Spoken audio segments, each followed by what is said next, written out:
Experts. Double glaze. Infinite glaze.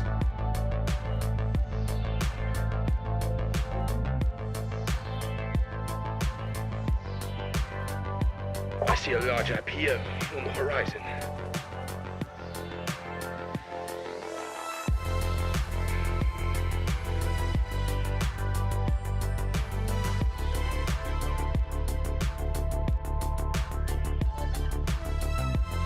I see multiple journalists on the horizon. Stand by.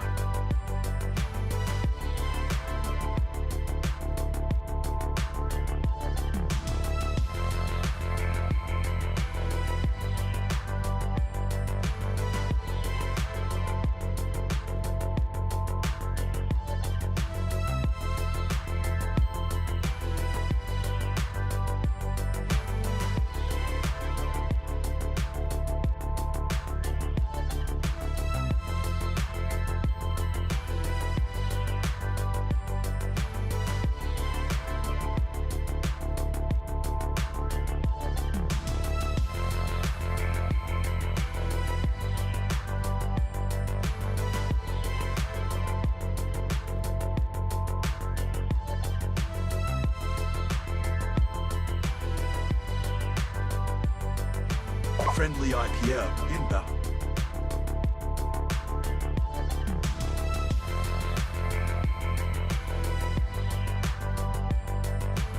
Team deathmatch.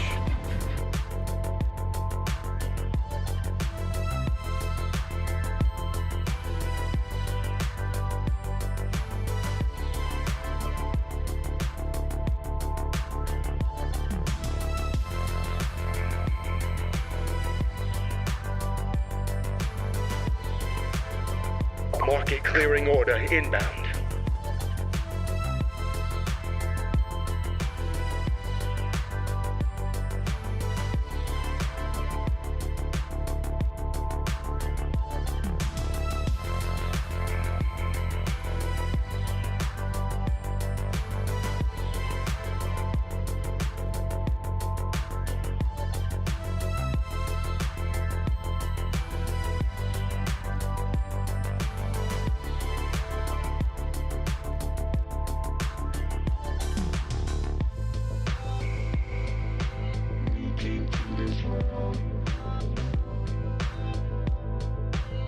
We are surrounded by journalists. Hold your position.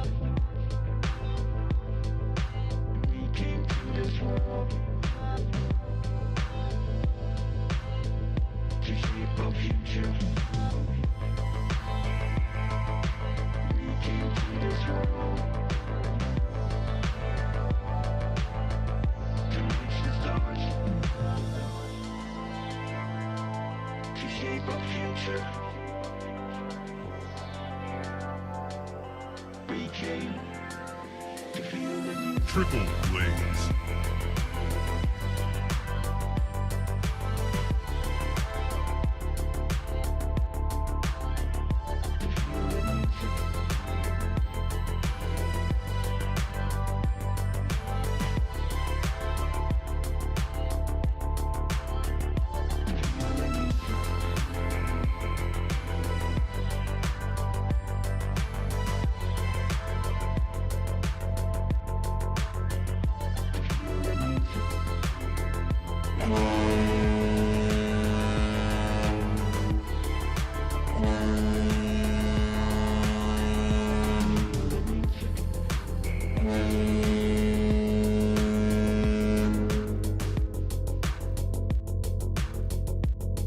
I see a large IPO on the horizon.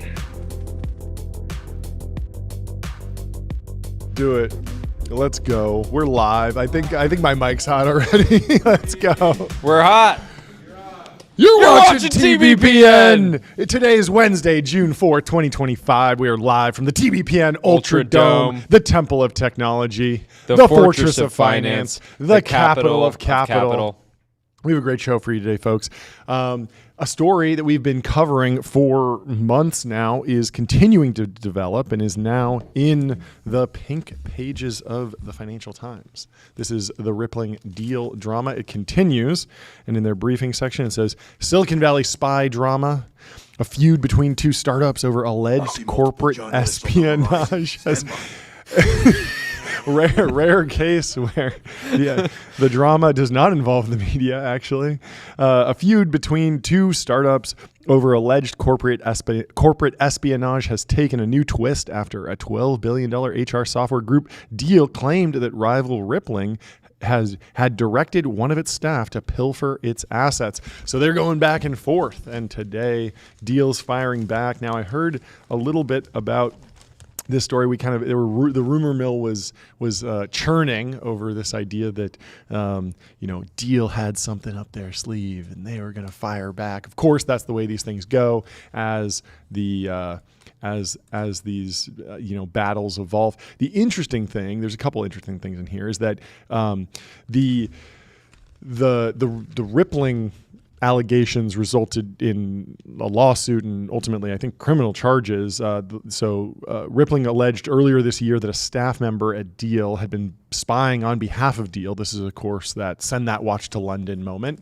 Send that watch to London. The employee I'm locked actually themselves. Disappointed, John. Yeah. That is such an incredible line in Silicon Valley history. It really I'm is. sad that people don't use it more. It really failed to areas of break their through. life. Yeah, it's we were discussing this earlier about this is like the most dramatic story of the year in Silicon Valley, and yet I've talked to multiple people in Silicon Valley who have just completely missed it because it still is just HRIS enterprise SaaS drama. Yeah. But most people simply do not care. they just don't. They're You'd too. have to really pay them to care. Yeah, You'd have like to get some sort of like payout system going, like X, to be like, Yeah. every time you pay attention to this, you're going to get a micro payment.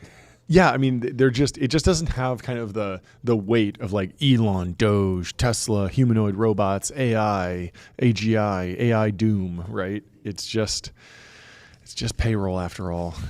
Forget it, Jake. It's just payroll. Anyway, in new legal filings seen by the Financial Times, Deal has countered that Rippling has been actively engaged in this is a quote from that, in a carefully coordinated espionage campaign through which it infiltrated Deal's customer platform by fraudulent means and pilfered the company's most valuable proprietary assets. What's interesting is that they're stopping short of naming like a spy, right? And so the actual approach here, Deal has sought to dismiss Rippling's initial claims of direct corporate espionage and has filed a lawsuit in Delaware alleging that its rival is trying to impugn Deal's reputation. And its latest filings were lodged yesterday as an amendment to that case. It alleges that Brett Alexander Johnson, someone I have not met, Rippling's competitive intelligence manager, posed as a customer and accessed details of Deal's products and business practices over the course of 6 months. Now, what's interesting is that access details of Deal's products and businesses. So this sounds like they were asking customers for what Deal was doing, maybe instead of say going inside of Deal Slack. Like there's no allegations that they were inside of Deal's corporate systems, which is a very distinct line to cross. And so obviously the story is evolving, and we've invited Alex, the founder of Deal, on the show. Would love to get his side of it. Would love to get Parker on as well. But of course, our worst enemies, the legal compliance teams at enterprise startups, are getting in our way. They can figure out some type of settlement agreement that involves a sort of MMA style. I was going to say cage match. Pay-per-view Yes. on TBPN. I was going to say cage match. That's because at a certain logical point, solution. they'll reach some sort of end to the story, but I'm sure there will still be bad blood. Totally. So why it has not to be solve ended that in the through octagon. MMA? In the octagon. I mean, we've been teased so many times with, is Trey gonna box Jason Calacanis, or is Zuck gonna fight Elon? Like this could be maybe third time's the charm here. You know? Maybe this is the one that gets it done. It's gonna happen. Fantastic. in Dubai. Yeah, we'll bring it out to the Gulf, of To the course. Gulf. To the Gulf, of course. For some reason, it'll happen in the Gulf. I think just the purses haven't gotten quite big enough, right? Like Yeah. you see some of these boxing pay-per-views easily into the 9 figures. If we can, position this as non-dilutive funding for these startups, maybe there's something to be done. Maybe that would get them over the line of saying, "Yep, I'll put on the gloves. I'll get in the cage." Yeah. Yeah, I mean, it's been a fascinating story. Obviously, these things move like extremely slowly as they go through the courts. So it feels like, with FTX or Theranos, like we got the bombshell accusations, then it took like a year or two to get any sort of, to move past like alleged wrongdoing to actually understanding the scope of what happened. But I'm sure that the courts are working through it, and we will be following it the entire time. The lawsuit, this is from TechCrunch, which is turning 20 years old next week. The lawsuit is also full of insults hurled at Rippling's CEO Parker Conrad, and mentions his troubles at his previous company's benefits. Irrelevant, in my opinion.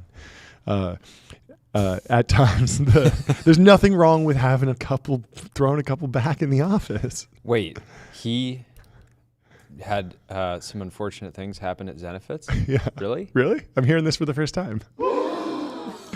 You got the sound effect now. I missed it on the first attempt. At times, the complaint ventures into surprise. psychoanalysis territory. To understand Conrad is to understand Rippling, the suit claims. Man, everyone's chirping. But, I think this show, we want to be independent. So we're taking the side of Co2 because Co2 is invested in both. Yes.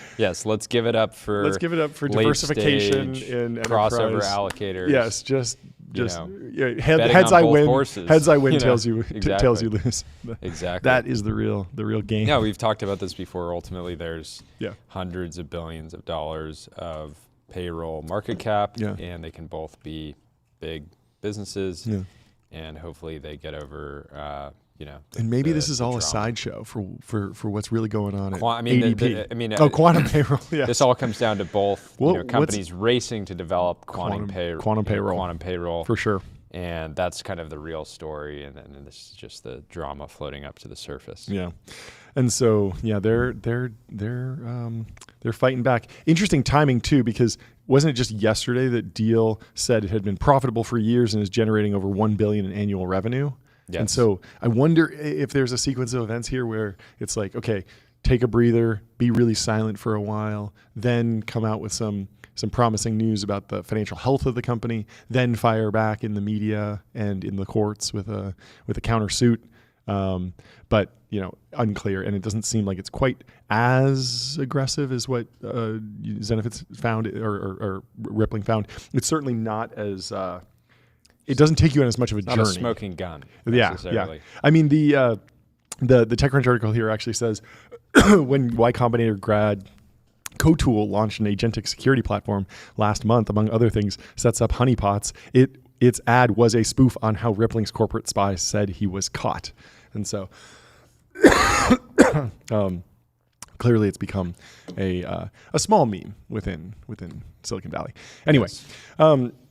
If you want to save time and money and not have any headaches in your back office. Have you noticed, by the way, that when I point at you, it pops up on both cameras? So I can actually get 2 hands at one point. Oh, you can. Good. That's good. There we go. That's good. Anyways. Go to ramp.com. Easy to use corporate cards, bill payments, accounting, and a whole lot more all in one place. Ramp. Anyway. Using Ramp is a joy. Yes, it is. People have said that corporate cards and spend management platforms are boring. Yeah.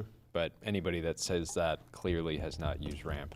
We were just pitching Ramp to. We did a photo shoot yesterday, and we were pitching Ramp to the photographer, telling him, "Hey, stop, we never miss a moment. We never miss a moment. Yeah. Hey, those receipts he could be tagged automatically. He was by the end. I mean, he was convinced by the end. I think so. He was ready to. I think he's ready to switch. Yeah.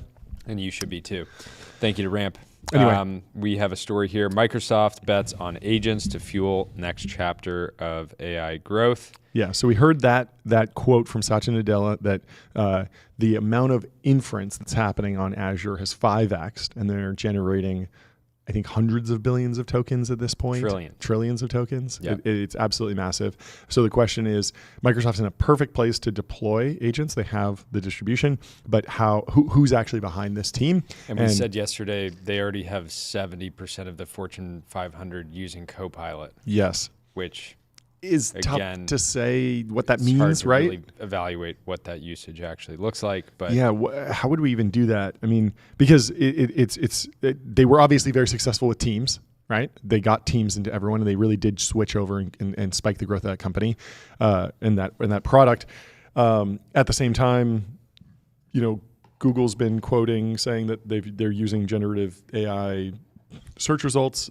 And it kind of counts, but it kind of half counts, and you have to discount it a little bit because it's not a consumer choice to move over to that product. It just kind of happens naturally.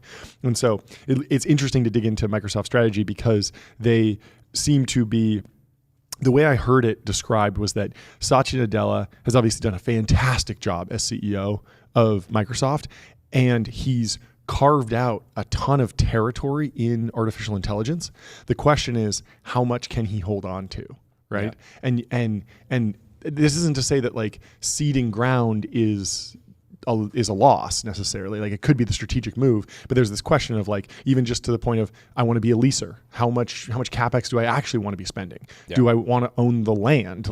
You could vertically integrate all the way down in the AI factory, but they're partnering with people, they're leasing. They also own data centers. And there's a question of, Microsoft has an AI research team that at one point was training models. Now they seem to be much more model agnostic. And you saw that with Microsoft Build, where Satya highlighted the importance of being able to choose your own model, which is something you can do on GCP and AWS as well.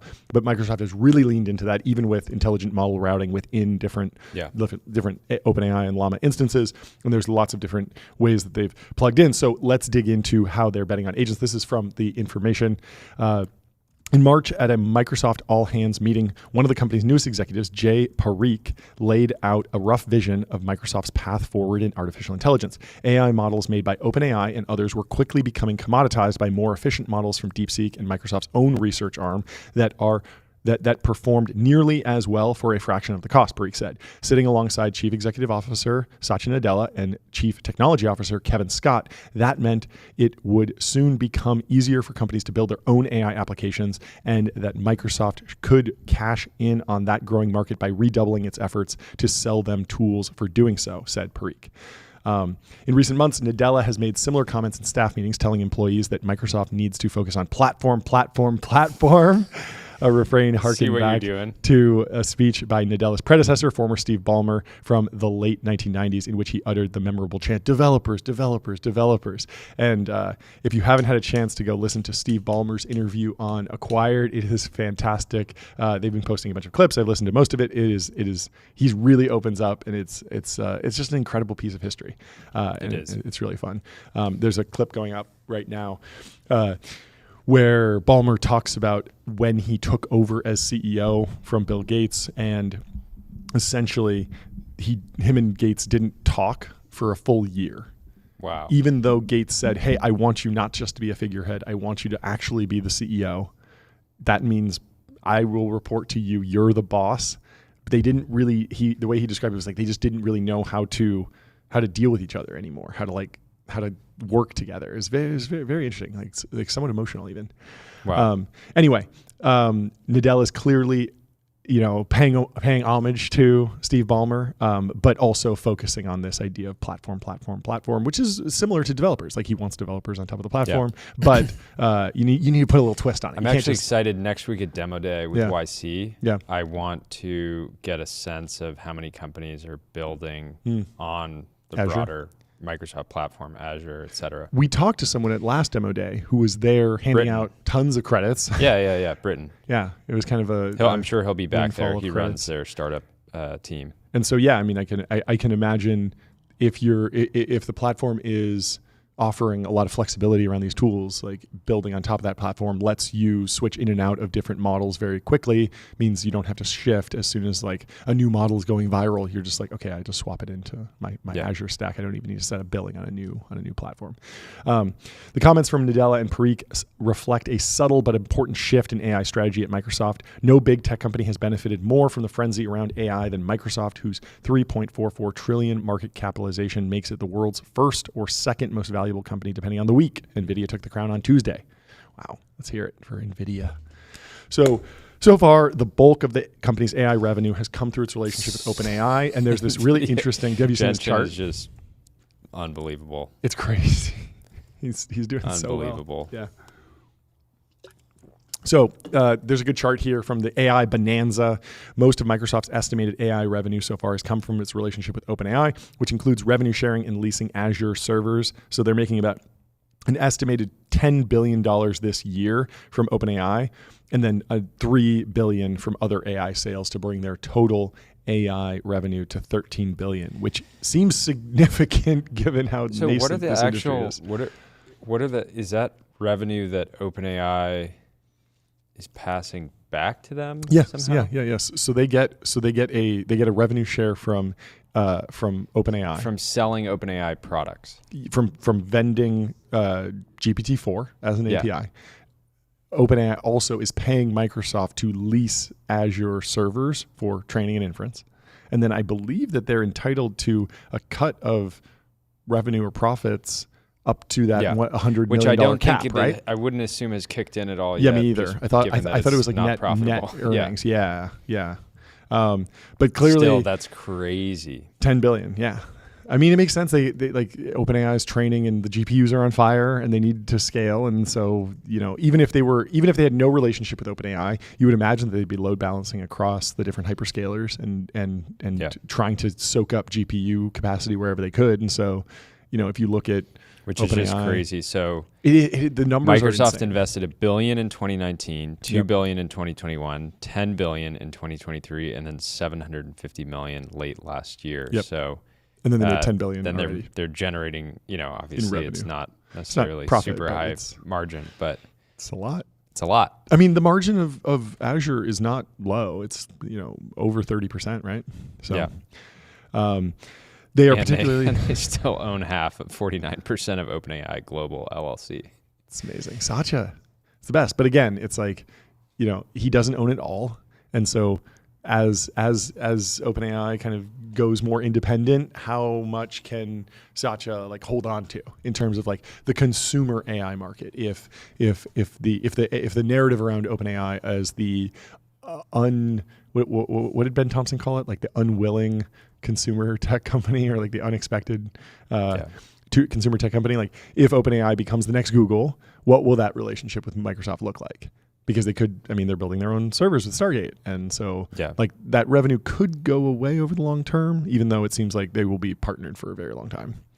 Yeah. Anyway, we'll have to dig into it more. We want to have some Microsoft folks on the show, and I would love to know how Azure is tracking against inference versus training loads, because we didn't get that from Jensen in the NVIDIA earnings call, but that seems to be an important question that is on everyone's mind as we hit the GPT 4.5 and the pre-training scaling kind of wall. Obviously, the hope is that we shift to inference very smoothly, and GPU demand continues to grow, and the overall industry grows very quickly. But it's still an open question. We don't have a lot of hard data on what's happening there. Anyway, Microsoft is particularly bullish. This is from The Information, of course. Microsoft is particularly bullish on a new category of AI applications called agents, which will be able to carry out tasks such as maintaining a spreadsheet to keep track of unpaid bills or patching websites after outages with minimal human oversights. Agents are all the rage throughout the tech industry, not just at Microsoft, with other enterprise giants like Salesforce, ServiceNow, SAP rushing similar products to market. The growth of agents could take off with cheaper AI costs, leading to the rise of what some executives call the agentic web, in which most of the world's computing power is taken up by autonomous AI software. We need to figure out and understand Agent Force, which is Salesforce's digital labor platform, what adoption actually looks like over there. Yeah. From my sense is they're force feeding people it, where it's like, hey, you like our CRM, you will also enjoy our digital labor platform, and if you don't buy it, you will, we're just going to charge you more. For CRM. There's a lot of these products that are seeing like rocketed adoption based on. I mean, it's almost like the bull case for some of Google's tools that like VO3, we were joking about that post yesterday that like some of the products are amazing but hard to find. But at least that if a Google model is going viral, it's authentic. Like people really love it versus it's rarely just, they just stuffed it in everywhere and like it doesn't really count. Like the numbers don't really count. Because it's like it's pretty hard to go and find these models versus if Microsoft chooses to roll out Copilot in every installation of Teams by default, that could trigger a lot of like daily active users, but are they really getting those tools, or are those tools just kind of sitting in the background and then companies are going to other more focused, more dedicated startups or businesses for those agentic workflows. Anyway, for Microsoft, taking advantage of the shift toward agents means making new, inexpensive models available on Azure, and as an alternative to larger models, embracing open source protocols that make it possible to build agents and launching new products that let customers set up their own custom-built agents. Parikh said at an event connected to Microsoft's Build conference, our goal is to build a new stack that allows anyone to build AI-driven applications and agents and orchestrate them. At the center of the shift is Parikh, a former Meta executive who joined the company in October in an unnamed role. Very cool. Just like, hey, we just want you. Off the org chart. Off the org chart. This is the playbook. Yeah. In January, he became head of a newly formed unit called Core AI that unified groups from across the company, including the company's developer platform GitHub, its internal developer division known as DevDiv, and several teams that previously reported to Azure head Scott Guthrie and were focused on running AI models on cloud servers. Parikh now oversees more than 10,000 staffers at Microsoft. Let's hear it for a massive org. He's got almost 5% of the org chart reporting to him. He's definitely on the org chart now. Good luck getting him in the same room. Yeah, you're going to have to rent a basketball stadium to have your staff meeting. I'm sure Satya could arrange that. After this story was published, Nadella on Wednesday announced another reorganization to staff focused on agents, consolidating executives running LinkedIn, Office 365, and business applications under Executive Vice President Rajesh Jha, those groups will aim to sell out-of-the-box agent applications to customers, while Parikh's unit focuses on getting companies to build their own agents on Azure. So a little bit of a divide between what's being vended into the Office customers and what is more on the Azure side and enablement of developer workflows on top of Azure. I'm surprised Microsoft hasn't slapped some agents in LinkedIn yet. They got to. Should be able to have an agent that just replies. That's where Clippy needs to come. Yeah, bring us Clippy. We got to bring back Clippy. I think we can make it happen. We're so we'll ready. We'll have for Satya Clippy. on the show, and the entire time we'll just be like the bull case for Clippy. I really think it could make. Like, actually, we don't have any questions. Like, we're just pitching you. We're just gonna be pitching you. Yeah. Microsoft is one of those brands that's like, it's still cool.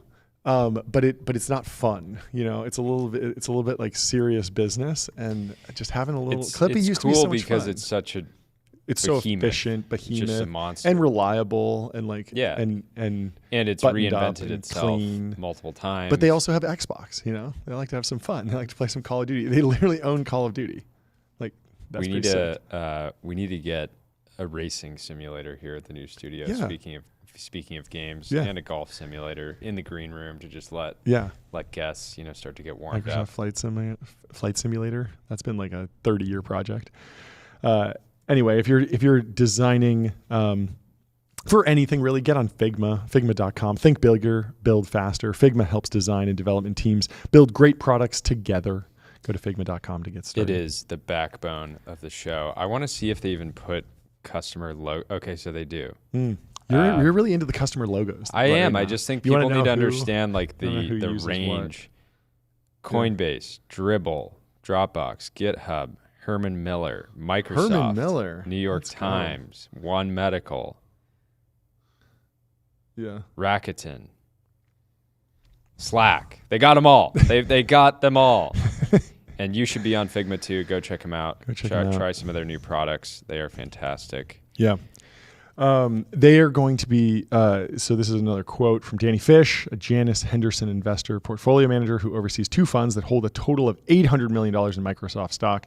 He says there are going to be software companies that are able to embrace and adopt that, and there are going to be software companies that are going to find that are going to find it highly disruptive to their models. Microsoft's ability to embrace that will be really important. So you want to offer enough tools to empower the companies, but you also need to allow the flexibility so you don't lose companies who migrate off platform because they're just like, I'm going to build everything myself with new, I'm going to vibe code a bunch of agents and I don't need you for anything. You want to have like the full continuum, and it seems like Microsoft's in a position to kind of like index the market. It will be interesting to see. We should start pressing more of the founders that come on that are building kind of like agentic and enterprise workflows and see how they're positioned against Microsoft. Are they seeing Microsoft deal cards go up against them when they're pitching, or is it like purely additive? Because I feel like for the Fortune 500, you get a very white glove experience with Microsoft, and they tell you every product that they're working out. But in more of like the SMB self-serve market, it might just be a situation where you see a viral video or get an intro from an investor, and then you start spinning up whatever. Yeah, I really want to get a better sense of what B2B agents are getting. Have sticky usage, right? I can imagine obviously you see it in developer tooling. It seems like it's getting there in legal. Mm-hmm. Sales, I think, is happening, but at the points that I notice it are when the person, the agents are sort of messing up and saying, hey, I enjoyed hearing you on X podcast talking about Y subject with Z person. It's like actually saying that. I got an email today of somebody that said, interesting. Jordy, it was great hearing you on X podcast talking about why this. Wait, but it hadn't populated it? It didn't populate. It made a mistake. X podcast, why? That doesn't even feel like an LLM hallucination. It's probably not. That feels more like an if statement gone wrong. If statement gone wrong. Wow. Well, I mean, maybe for the one person that went on a podcast that's called just named X to talk about why a person named Z, because there's Y Combinator to talk about. There's probably somebody who goes by the name Z out there, right? It's actually surprising that nobody's said drop the Combinator. Just Y. Just Y. I mean, that's what happened with the YMCA. They call it just the Y. Yeah. Anyway. Just the Y. Go vertical with Y Combinator. Parikh was impressed by the team of Microsoft employees who developed AutoGen, an open source framework for building AI agents, and aimed to move more of those employees into his unit, according to research, including researchers that were previously within Microsoft's research unit led by Peter Lee. But a Microsoft research vice president who oversees generative AI research pushed back on Parikh's attempt to move the researchers to his organization, according to someone who spoke to her. So the information is kind of digging into like all the internal politics of a 220,000 person organization as you're trying to build a different team, kind of build a greenfield AI agent strategy. There's obviously a lot of chips moving around the board, a lot of internal resources changing hands, and you want to hold on to your best people. The internal politics at Microsoft must be staggering given the scale. I mean, it's like Washington, D.C. in size, so it makes sense. A nation state. Yeah, I mean, 220,000 people is like a small city, like a medium-sized city, actually. Yeah, Pretty it's big. Basically the size of Qatar, I think. Wow. Like the actual residents. Does Microsoft have a 747 yet? They probably should get one. Yeah, they should. I heard a funny thing that apparently the Qatar jet was up for sale for like 3 years, and I think maybe no one wanted to buy it because it had been like so overly retrofitted to be like opulent that people were like, Trump was like, "There's too much gold. Perfect. There's too much gold. Perfect. It's flowing. It's hurting the gas mileage. Like this plane is now too heavy. It's like we can't do it." So there's 380,000 Qatari so like citizens, so quite a bit more, but not that much, Microsoft not double. could look to acquire a small nation state to rebrand it as Microsoft. Microsoft land. I mean, it's the ultimate out-of-home ad. It's just to be on the map. Yeah. Well, speaking of out-of-home ads, Go to adquick.com. Out-of-home advertising made easy and measurable. Say goodbye to the headaches of out-of-home advertising. Only AdQuick combines technology, out-of-home expertise, and data to enable efficient, seamless ad buying across the globe. We did a photo shoot yesterday. We're going to be going up on a billboard, baby. I can't wait for this. I need to ask ourselves. Our photographer. I need to get these ASAP. I'm so excited. We'll be dropping on the timeline. Stay tuned and please subscribe to us on X. Follow the at TBPN on X. I don't know why you would see this and not be subscribed. There are plenty of people. But there might be people in the RSS feed or something. Yeah, maybe maybe it's like, oh, it's too much content. A, let the algorithm sort it out. But B, just give us a follow just for a little bit. We're so close to 64,000, which is another doubling. We'll be doing something to celebrate, so thank you. And in other news, Snowflake is buying Crunchy data for $250 million. This is from the Wall Street Journal. The cloud data company aims to attract customers who want to build their own artificial intelligence agents. Let's give it up agents. for a base hit for these investors. Yes, that, 250. It probably didn't return the investors' fund entirely, but it's still a fantastic outcome. Hopefully for the team. And so we got it. We have to do like a database day or get start talking to some of these database folks because Snowflake, Databricks, Palantir, they're all making serious moves in this space, and they're all kind of moving to different layers of the stack. Like Databricks is now more of this like data lake, like data unification layer, and then Palantir sits on top as like the ontology layer, actually understanding how all of the different data interacts. And so they're kind of playing nice, and Snowflake and Palantir used to be kind of comped directly to each other, but they've diverged in the public markets. But still, Snowflake's like a fantastic and like incredible story of an incubation at Sutter Hill Ventures that went massive and IPO'd and went into the tens of billions of dollars. Databricks is also up there in the tens of billions of dollars. A lot of people are waiting for them to IPO. And so it's a very interesting dynamic. Now, Databricks bought Neon, a similar database startup, in a deal valued for about $1 billion. Now Snowflake is buying Crunchy data.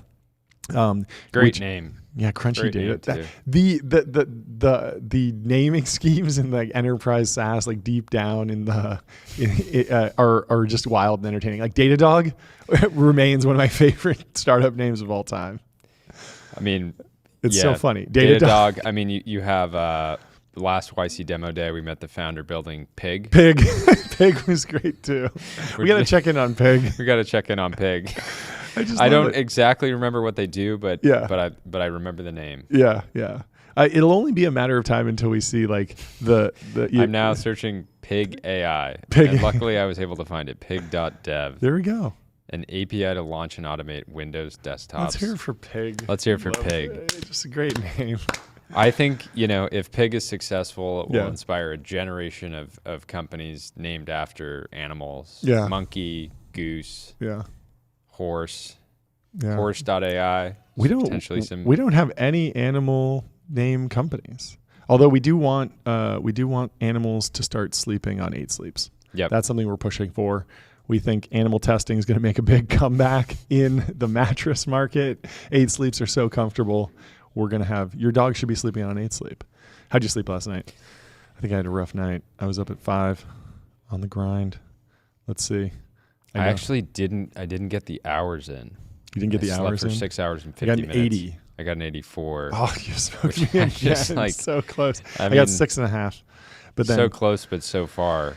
Yeah, it happens. It happens to the best of us. Anyway. It's pretty funny. My my son came in our room at probably 2 a.m. I was half asleep. Yeah. But then he just slept perpendicular to us. Yeah. So that's exactly he was what you getting want. 2 different temperatures. Like half his body was getting, my wife's temperature, half the other, which had to have been a funny, just weird experience. But he was sleeping well. He was sound asleep when I left. Yeah. I remember showing my son the 8 sleep app, and I just had how you can see like the left side and the right side and like what the temperatures are. Yeah, and he was like, and me for the center, and we're like, no, they don't make that. They don't make that yet. Also, and also go back in your room.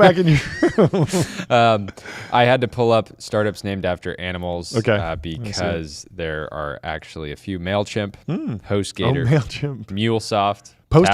Posthog is like pig. It's the same thing, a hog and a pig. Posthog is one of the greatest things ever. Post, yeah, I mean, it's an iconic. It's like postmodern. Like post-hog, like we are post-hog. We are now in domesticated hogs, which are pigs. So pig, in many ways, is the post-hog. Yeah. I don't even know if they do the same thing. Post-hog. TaskRabbit, SurveyMonkey, Hippo Insurance. It was a big The Zebra. Thing. Yeah.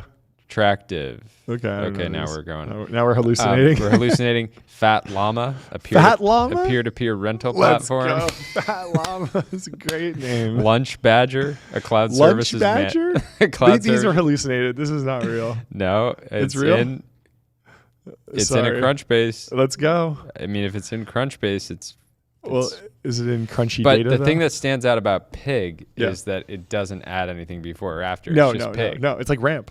Yeah. Or like Vanta, automate compliance, manage risk, prove trust continuously. Vanta's trust management platform takes the manual work out of your security and compliance process and replaces it with continuous automation, whether you're pursuing your first framework or managing a complex program.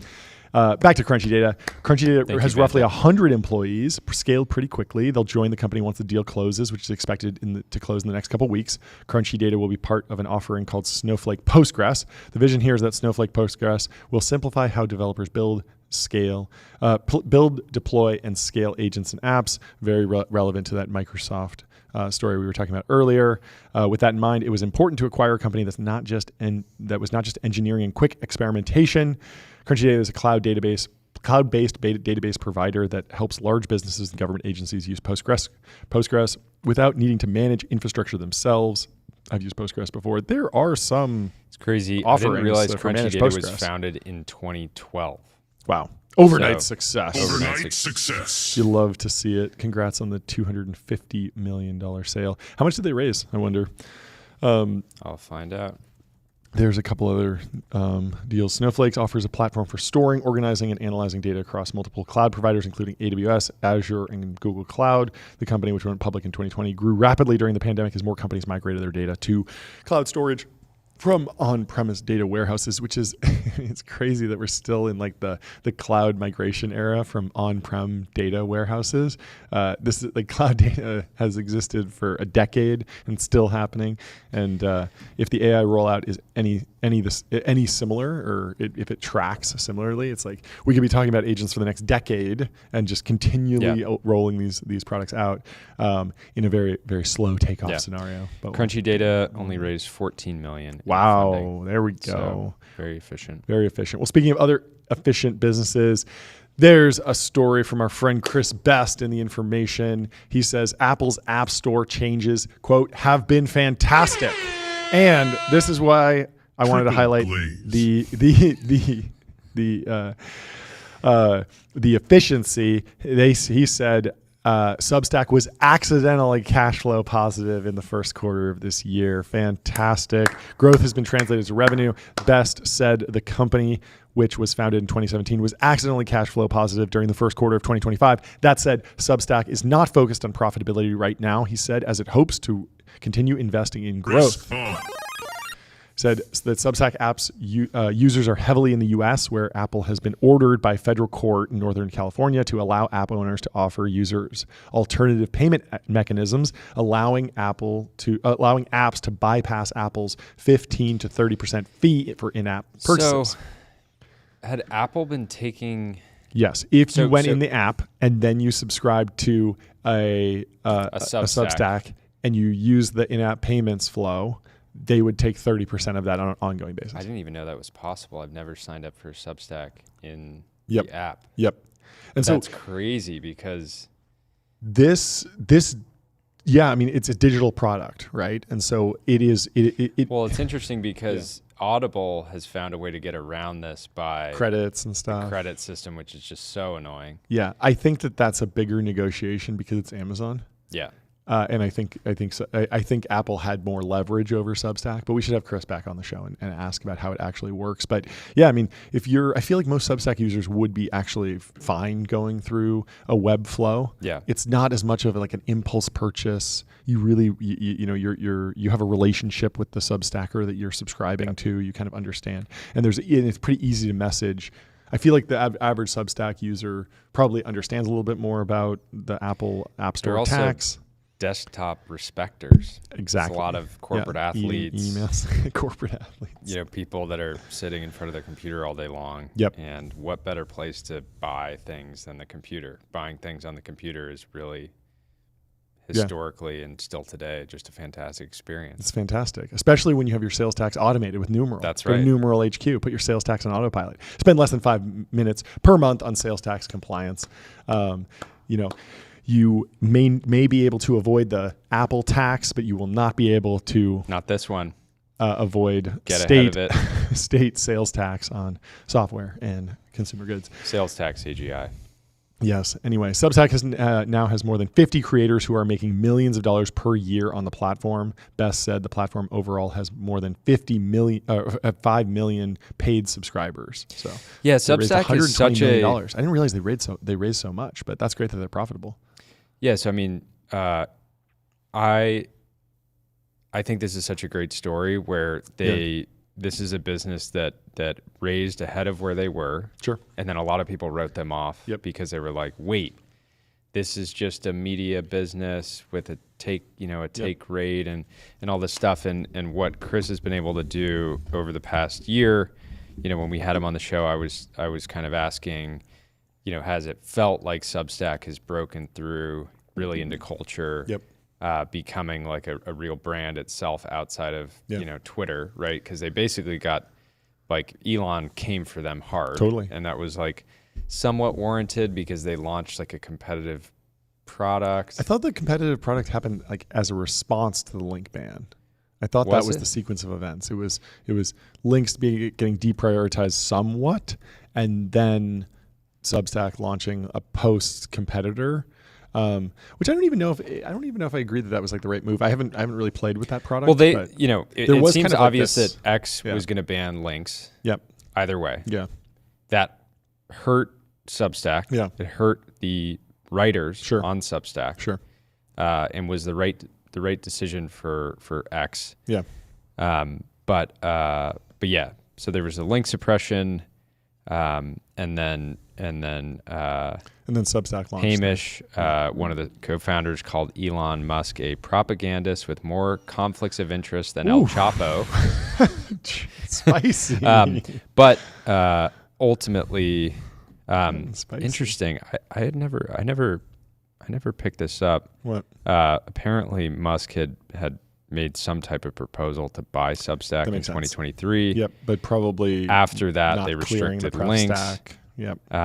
And Twitter formerly had bought so I think you're right. Another publishing platform. Yeah. I don't remember the name, but they rolled that in, and then I think they closed it down. And now you just have the ability to write pretty long posts. You can post articles, X articles, directly on X. And I think that it's weird because we have yet to see, we are an example of a media business or a show that just said, we will play the game by Elon's rules on X. So we don't think about links at all. We think about what are the products that X loves: text posts, memes, images, video uploads, live streams, and we do those very, very well. And that's what we focus on. And we don't. So we're not in tension. We're leaning into what the platform loves. We should actually consider doing articles on X. The question is, what would it look like if you tried to build a Substack-like business? You're just a writer and your output is articles, and you use X's subscription tools and the articles feed to have that experience of one free article a week and then one paid a week, and you try and build up the book of subscription business on your X account. I've seen some people that have subscriptions turned on. I think I actually technically have subscriptions turned on. I think only Gary Tan is like the one who subscribes to me. Shout out Gary Tan. Let's Thank give it you. up for Gary. he just like throws me a couple. Yeah, ultimately the thing what's interesting about Substack is they were effectively benefited from ZERP in terms of accessing capital, and people started to write them off because I think at times their growth was not best in class. They were just sort of chugging along, and if he had originally had this idea of, hey, we're going to build this publishing platform that's going to allow independent, citizen journalism and writing to flourish, and then we're going to launch this sort of social network with streaming and all this stuff, that at certain times would have been hard to believe, but they actually have executed that to a T. And now when you go on Substack, it does feel like a social network, based on, email as a sort of backbone. So I'm excited to follow their progress more and eventually get really set up on Substack ourselves. Yeah. So next up, we have Augustus Dorico coming in. There's an article in Semaphore today.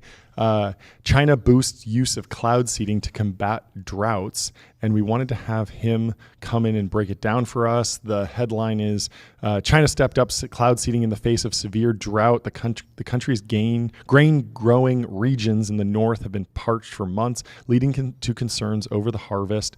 Though some scientists are skeptical over cloud seeding's effectiveness and environmental impact, several countries have begun deploying it. China is already the world's leading user of weather modification, firing chemical compounds into clouds to spark precipitation, and has conducted 20% more than by this time last year, apparently causing a 1/3 increase in rainfall. That seems pretty significant. So let's bring in Augustus Dorico and have him break it down for us. How you doing, Augustus?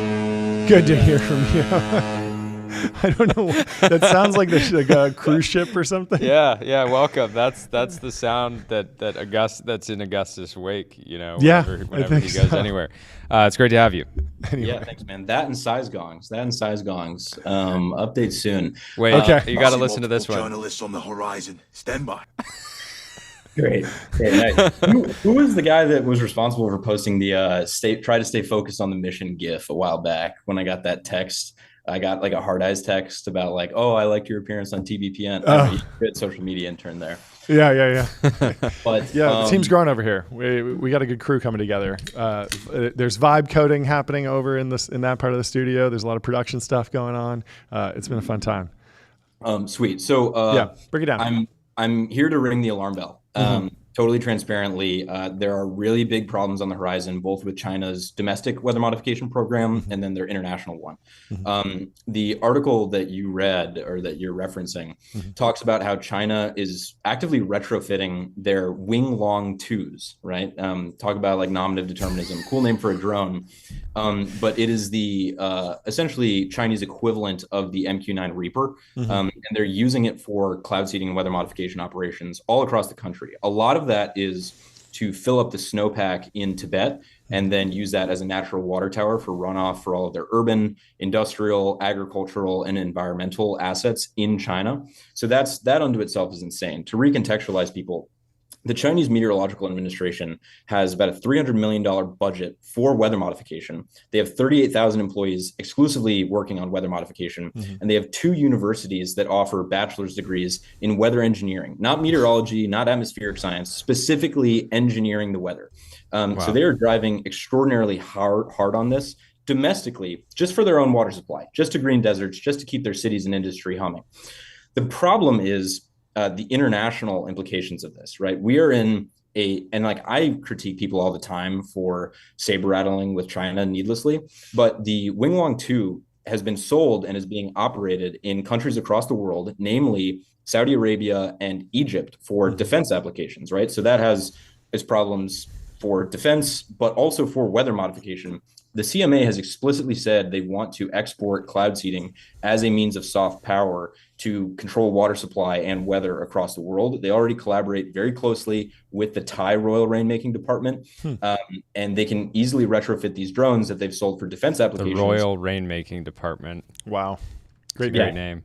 Great name. But they can easily retrofit these drones for weather mod as well across the world. And then not only control the shipping and receiving and these ports, not just the energy infrastructure. Nice. Yeah. But also the water supply and weather. And President Lyndon B. Johnson said, whoever controls the weather controls the world. And right now we're trending towards a world where China controls the weather and subsequently the world. And it's really Rainmaker Technology Corporation representing the United States against the CMA. So President Donald Trump, if you can hear us, Secretary Rubio, if you can hear us, the State Department should be involved in this soft power conflict on weather modification internationally. How are you thinking about the current pitch for weather modification? Because it feels like this news out of China has a few different hooks, as well as agriculture and drinking water. Much of China is reliant on hydropower for electricity. Sichuan in the southwest gets 80% of its power from dams, meaning that droughts can lead to electricity shortages. I mean, I know we have the Hoover Dam, but is hydroelectric power important in America? Obviously, power is top of mind for everyone, but in America, it feels like the narrative has shifted to nuclear and solar. But is there a world where we could be getting more out of our existing hydroelectric assets, and there's maybe a narrative there or not? 100%, right? Nuclear is awesome. And I'm super excited for Ballard Atomics to turn 1,000 reactors online in their gigasites and produce the world's energy. But it's going to take at least a year for that to start. And it'll probably take years longer still until that's our main form of stable baseload. Solar is great, but we have nighttime still, and reflect orbital hasn't solved for that problem. So we need stable baseload and we need clean baseload. And hydroelectric power across hundreds of dams in the American West produces hundreds of gigawatt hours. And we can refill our own dams to increase more stable, clean baseload with cloud seeding. Where these dams are drying up right now, we can increase supply. 80% of, you mentioned Sichuan, 80% of Colombia's power comes from hydroelectric as well. And they're going through a drought right now. And so they have rolling blackouts because there's not enough power there. Both domestically for our own energy production, we could use cloud seeding to produce more hydroelectric. And then internationally, again, as a means of collaborating with other countries, let's call it, and ensuring that like they have American interests in mind, we can produce more water and hydro for them. Can you talk about the Chinese approach to cloud seeding versus what you're doing in the American approach? I feel like a lot of times when we see a competitive dynamic emerge between China and America, there's only a small tweak between the way Instagram Reels are served versus TikTok, or DJI drones versus GoPros. It's usually just the scale and efficiency and reliability of Chinese technology, but there isn't usually that much of a shift in the underlying strategy.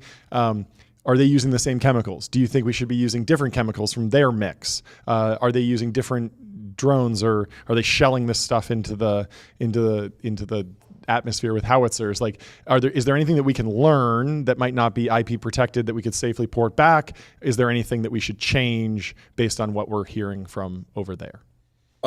China is throwing the kitchen sink at weather modification research. So they're doing drone-based aerial cloud seeding. They're doing ground generator-based cloud seeding. They're doing acoustic cloud seeding research, meaning they have these huge 130 decibel speaker systems where they just blast it at clouds. They put them all in Tibet. So even though it's like destroying the ears of Tibetan villagers, they're trying to shake water out of the clouds. So that they have a bunch of other photonic stuff. They're doing a ton of research, but really the big and important aspect of this is their sophisticated military retrofit of drones for long endurance missions, their radar research for detecting phase change in cloud. And then lastly, I think the thing that they have like the most serious edge on the United States and anybody else in the world in is their ice nucleation agent and their particulate.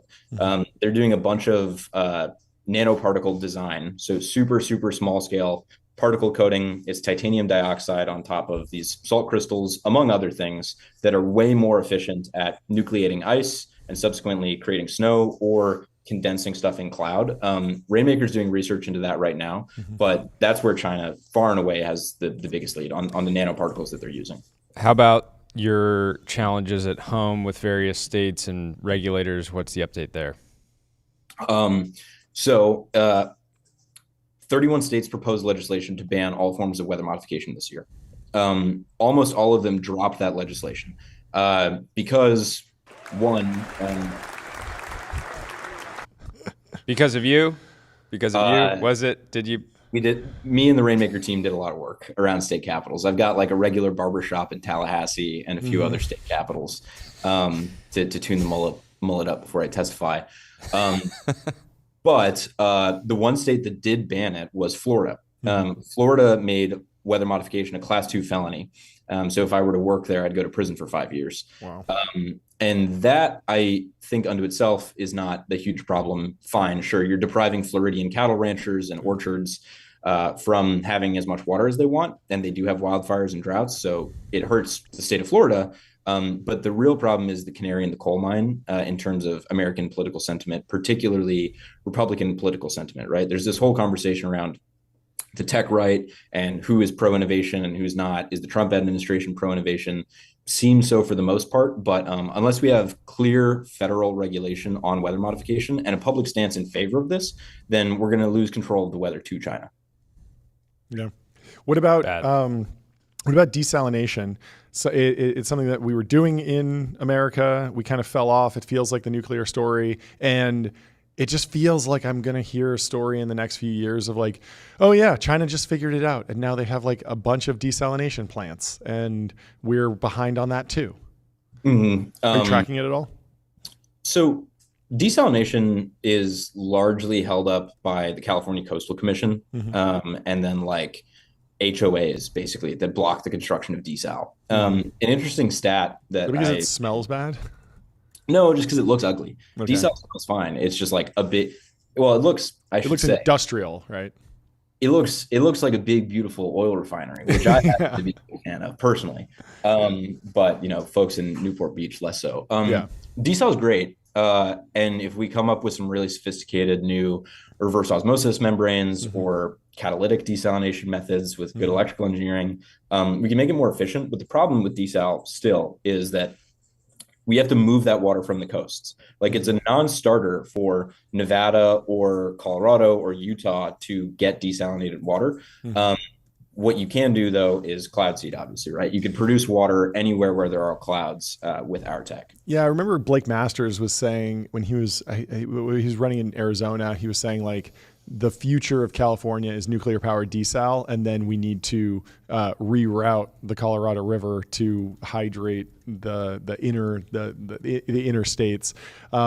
Is there a world where you could build? I mean, you mentioned it looks like an oil and gas refinery. Could you build an offshore oil rig essentially, or is it just like it's not economically dense enough? Water is not the same as oil, so you're not going to be able to pay to put it on a truck and then bring it in. It just doesn't make sense to do it that way. Yeah, exactly. It must flow. I was talking to some commodities traders the other day, and I was trying to like come up with some crazy derivatives for water. But not like quite there yet. It's cents for a barrel, right? And it's almost as heavy as oil. So you can't convey this. 13% of all of the electricity in California is used just moving water around. What? That's crazy. Yeah. Wow. Yeah, like the Central Valley exists just because we pump all of that stuff from the Sacramento Delta and American River down into the valley and elsewhere. Like there's this huge unknown problem, which is like, because we don't have enough water, we have to dedicate so much of our energy resources just to moving it around where we could just be producing it in the Sierras. And that's what Rainmaker's doing. Interesting. Anything else you're tracking from China? So I guess one thing that I will say in terms of like this soft conflict is we had a customer meeting in the Middle East, and a day before we had the scheduled meeting, they said, "Hey, sorry, we have to go to a last minute trip to China to go talk about the Winglong 2." So we're trying to qualify Rainmaker's vehicles in the Middle East right now, so that we are clearly at parity with their system capabilities and then can be selected for the Chinese. But then the challenge, if you look at the precedent for sort of state-backed companies out of China, they're willing to sell at a loss for years. And so I have no insight into whether they would try to attempt that in cloud seeding, but it wouldn't exactly be surprising, which I'm sure is a competitive dynamic that you're thinking about. Every single international office that we go into to talk about our work, we see a stack this high of purchase orders from China, and then one that's like 2 pages thin that's from American companies. So yeah, it's absolutely a problem. Wow. part of this article highlights this idea that grain growing regions in China have been parched this month for 4 months. Are we in a particular like global drought? Is this unique to China? Are we experiencing drought in America? Like, what is the state of drought generally? You mentioned that there are different pockets around the globe, but is this a particularly bad year? Are the trend lines bad overall? Or, I mean, we saw the fires and that it felt very visceral in California and Los Angeles, but you never really know when you zoom out where we are on the trend line. So we had out of distribution high amounts of precipitation this past year in California and in America. Yeah. And even still, we had the wildfires, right? Mm-hmm. Yeah. The thing that I think is a good reference point is the California Department of Natural Resources water supply strategy. Mm-hmm. They explicitly plan for 500,000 to 1 million acres of farmland in the Central Valley to turn into desert in the next 5 years, just because there's not enough water. So even when we have boom years and the reservoirs are all full and there's tons of snowpack and everybody gets to go skiing in Tahoe, there's not enough water for current demand. And that's in part just because population is growing, right? Like, we built the Central Valley Water Project to turn the Central Valley from a desert and swamp into the most productive agricultural region in the world. And we wouldn't have the US population that we do now if it weren't for that water project. And so we just need to produce more if we want to maintain agricultural and economic growth. Makes a ton of sense. Well, good luck out there. We hope you can strike some big deals on the back of this news. We got to be competitive. Thank you for fighting on America's behalf. We'll talk to you soon. Come back soon. Later. Cheers. See ya. Bye. Next up, we have Brad from Cobot coming in the studio talking about collaborative robots. I'm very interested to talk about the sim to real gap, which we covered yesterday. We will welcome Brad to the studio. How are you doing? Welcome to the show. Thank you for joining. What's new? Oh, fantastic outfit. There we go. Welcome to the show. Amazing. Wow. Looking great. What's the occasion? First, introduce yourself, please, but explain why the fantastic outfit today. Are you doing real work? Yeah. That's right. Yeah. Hi, I'm Brad Porter. I'm founder and CEO of Collaborative Robotics. This is how you tell whether a robotic company is really in production or in the field, if they're wearing their safety vests. And I was at our deployment with Maersk yesterday, and so had this handy and thought there we go. I'd bring it out for you guys. Yeah, so I mean, to the degree that you can talk about it, what exactly are you doing for Maersk? That sounds like important work. Yeah, we're helping them in transload operations, in unloading ocean freight containers and loading out onto tractor trailers. They load carts, industrial carts, full of kind of up to 1,500 pounds worth of generally boxes of product for retailers. And then we help with moving the carts, because moving those heavy carts around all day long is pretty taxing work. So and we've got, you said 1,500 pounds. How big is one of those boxes? I'm familiar with like a 55-gallon drum. I'm familiar with like a pallet of goods that you might see in an Amazon warehouse. How big are we talking? Yeah, so think of this as the types of boxes and that would flow to a retailer, right? Sure. To a big box retailer. Sure. And so they're unloading those from ocean containers onto carts that are about 3.5 foot wide by about 6.5 foot long. And so they just load up as many as they can on the cart and then take it to, usually these are getting dispatched out to big box stores. And so, there might be 6 tractor trailers that are getting loaded up to go to 6 different stores in a region. So we're working in the Sumner, Washington area, cool. So out of Seattle port, and helping basically get distribution out to Pacific Northwest. Can you talk about some of the differences about unloading at a port versus what Amazon's Kiva Systems does within the warehouse, and some of the different challenges that you face versus what Kiva is doing? I imagine that there's some learnings that cross over, right? Yeah. So the way you can think about logistics is there's inbound flow, products coming from manufacturers around the world, a lot of it coming from China, and then that ends up in some distribution warehouse ready for people to buy. So it might end up in your local big box retailer. You can just go and buy a fan off the shelf, or it ends up in an Amazon warehouse, an Amazon fulfillment center. So the inbound side of that is to unload the ocean containers and then bring it to some place where it's being stored, or bring it to a retail store or to an Amazon fulfillment center. And then an Amazon fulfillment center, yeah, that Kiva network, or now Amazon Robotics, what they call kind of the Hercules drives, is their storage array. So Amazon will have multiple mezzanine decks of those Kiva pods full of all kinds of things that you might buy from Amazon. Literally can have a million different SKUs in a building.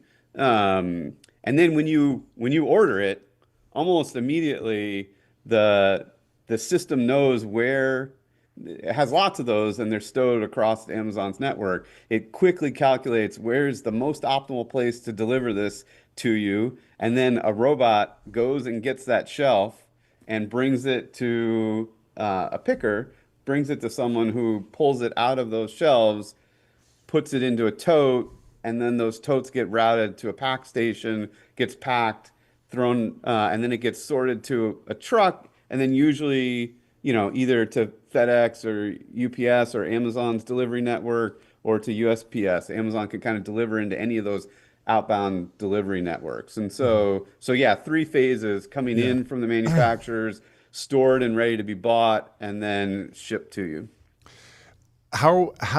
Where are we at in the kind of AI journey of these collaborative robots? I imagine that there's tons of work that can be done with just hard-coded business logic, drive 2 feet forward, take a left, and it kind of just is almost like a conveyor belt on independent wheels, versus the far future where the robot has a brain and is just making completely independent decisions and decides where it goes and problem solves and reasons, and we're on the cusp of that. But I imagine that there's a journey that we're going through, and so walk me through where we are in terms of that journey.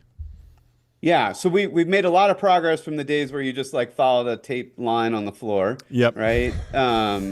Now robots can generally sense and perceive and navigate commercial environments autonomously quite well. Usually, at human walking speeds, maybe a little faster, but the kind of self-driving problem is reasonably well solved in commercial spaces at those type of speeds. And that's generally done with a LiDAR, really? and maybe, stereo depth cameras. Yeah. And so, LiDAR-based SLAM is how it localizes, and then navigation and planning. And that can be done in a way where it can detect humans, obstacles, navigate around things.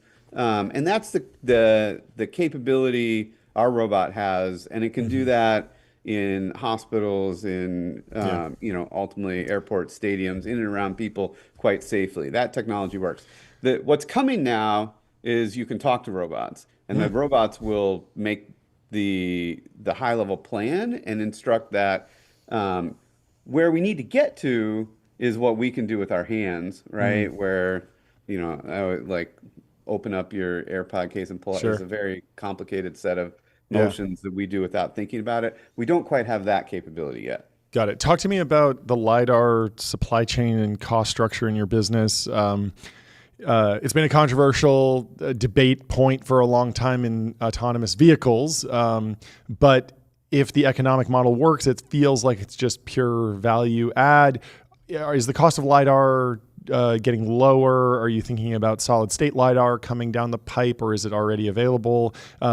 Are you banking on a reduction in LiDAR costs over the long term, or does your business model, just by nature of how much value you're adding, you're fine paying $50K or something like that, if that's the number? I don't know. Yeah, LiDARs are in the kind of, they used to be $50K. They're in the kind of $3,000 to $6,000 range right now. Yeah. And so you're right. You do have to add enough value. You're not going to put that on your Roomba, right? But you can put that on an industrial robot, and and get a payback. Obviously, we'll want to keep seeing those costs continue to come down, but it's not a prohibitive element for a lot of the work that needs to get done out there. Can you talk about form factors broadly and what guided your thinking towards the Proxy, the initial product, and other products in the suite?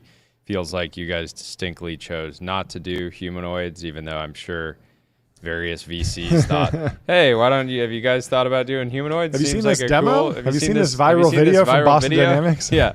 So I'm curious, kind of the decision making that went into the current and pending form factors. Yeah, so I mean, as much as like the humanoid hype seems to have been peaked in the last, 12, 18 months, I think Elon did a lot to kind of fan that. Humanoid robots have been around for quite a while. Agility Systems has been, Aptronic, these guys have been at it for a while. And so when I was leading robotics for Amazon, we studied deeply humanoids. In 2018, I went through my like hype phase on humanoids in 2018. I got really excited about them. What agility was showing at the time and legged mobility looked like it could actually work, and it does. And so I had my team at Amazon do a full analysis of everything we weren't going to automate in another way where a humanoid could help. And I remember reviewing this paper. There were 40 different use cases where a humanoid could be great, right? And then we looked at all 40 use cases. And we said, actually, to solve these problems, we don't need a humanoid. And in fact, a humanoid is kind of too complicated. You really want wheels. You kind of want to move more than 3.5 miles an hour. And is the number of motors a potential issue too, from a degradation standpoint? It's like, we've talked to other robotics founders that say, I'm using, robotic arms in my facility, and we already have to replace those motors all the time. And then a humanoid might have an order of magnitude more and actually be less productive than some type of robotic arm. So the number of motors really does drive the overall cost. It also drives the complexity of the controls, right? And so you get into a world where you need AI-driven controls. But the real problem that people don't talk about very much with humanoids is getting strength out of rotational motion is very hard. Right? You're effectively, because you're just doing a short throw, you don't have the kind of momentum flywheel effect as you get the torques rolling on your electric vehicle, right? You're moving through very short distances. So all the power is basically your electric magnet and then your rare earth magnets. And so you end up needing bigger and bigger motors to get that kind of power. And then you want to wind them with the absolute highest density you can. And so they end up, and then you want to run them at almost the peak current that you can to get the most strength. So the problem is humanoid robots either have to put this way big motor that doesn't look right in the shoulder, but what they're typically doing is they're hand winding the motors, they're pushing the current to the max, and even then they're getting maybe 60% the strength of humans, and they burn those motors out. So the motors are very expensive, and they burn them out very quickly, and they're still not as strong as a human. And so we need some breakthrough. The pneumatic, Boston Dynamics had that Atlas robot that could do backflips and everything. Pneumatic is 10x the power of an electric, right? But you can't really make that system reliable in production. So do you think there are more consumer use cases for the humanoid form factor, maybe around the home? How do you think about applications outside of industrials? I've struggled to find someone mentioned one to me the other day that seemed great, which is walking your dog. I think humanoids walking the dog would be quite interesting, quite cool. I suppose you could have a quadruped. Man's best friend's best friend. Too. Yeah. But otherwise, I am not bullish. I do think there's some cool robots recently that are more kind of friendly. Look like they're kind of playing a game with a kid. I think kind of the emotional companion idea is quite interesting. But yeah, getting the strength is tough. I mean, even just thinking about the human arm, like the force that's generated from the human arm is from like the bicep muscle, which is much bigger than the actual joint. And so if you put a motor on that joint, you're not we need using a humanoid all this. with just absolute cannons. There is a humanoid company that's trying to create the muscle fibers and pull that, and that sounds like some of the pneumatic projects, and maybe it'll be a hybrid. In terms of training and AI development, there's been this talk about the sim to real gap. I don't know how closely you've been tracking this, but obviously generating data for robotics has been very difficult. But now there's this new paper that SemiAnalysis was talking about yesterday, all about training and simulation. Basically, Unreal Engine, you build the robot virtually, you have it walk around, learn as much as it can in thousands of years of artificial data. Then there's going to be a gap between what it experiences in simulation and reality. And so what you do is you take what it's learned in simulation and you run that on a robot in a cage, basically wired up with a power cable so that it can run forever. And it tries to do the moves that it learned in simulation. It messes it up, but then that generates more data that feeds back in. Does that seem like, power generation, all the mechanical issues aside, does that seem like an interesting path to go down for actually solving the algorithmic and like the AI piece of understanding these, how these robots will actually choose what motors to move at what times? And do you have any experience generating data?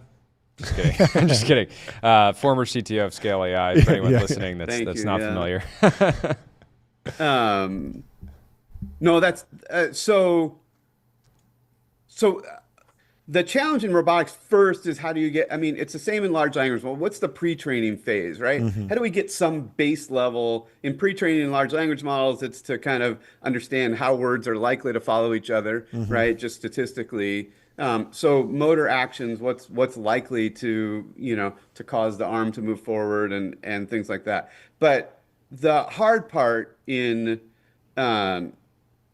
any AI system are the edge cases at the end when you're interfacing with the real world, right? Mm-hmm. And fortunately, we have all this large language model data. We have all this data from the internet to give us reference examples of what the real world of language looks like, right? And so we refine on that.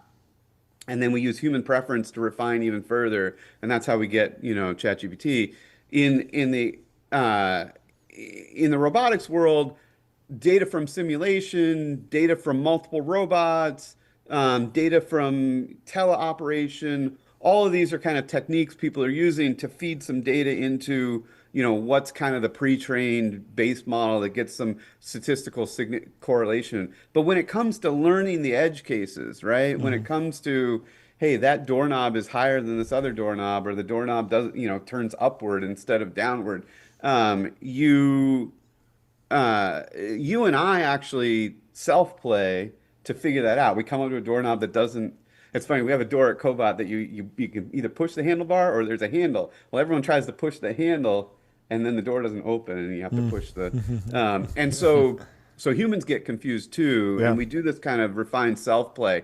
And I think right now we're very much focused on the pre-training phase. Just how do we get enough data to have something that like roughly moves its hand toward the door? Sure. To really solve this problem, though, we've got to learn how to self-play in the real world, like you or I do, because there's all kinds of novel stuff we're going to run into solving real problems. Well, good luck with that. It sounds like an easy task, but I'm sure you're up to the task. And it's been fantastic talking to you. Yeah, this has been super insightful. It's such an exciting industry because it's really just like we're still just on the early part of the S curve. And there's going to be fantastic advancements. So good luck. The future is going to be amazing. Awesome. Thank you, guys. Appreciate you coming on. We'll talk to you soon. Thanks, Brad. Thanks so much. Talk to you soon.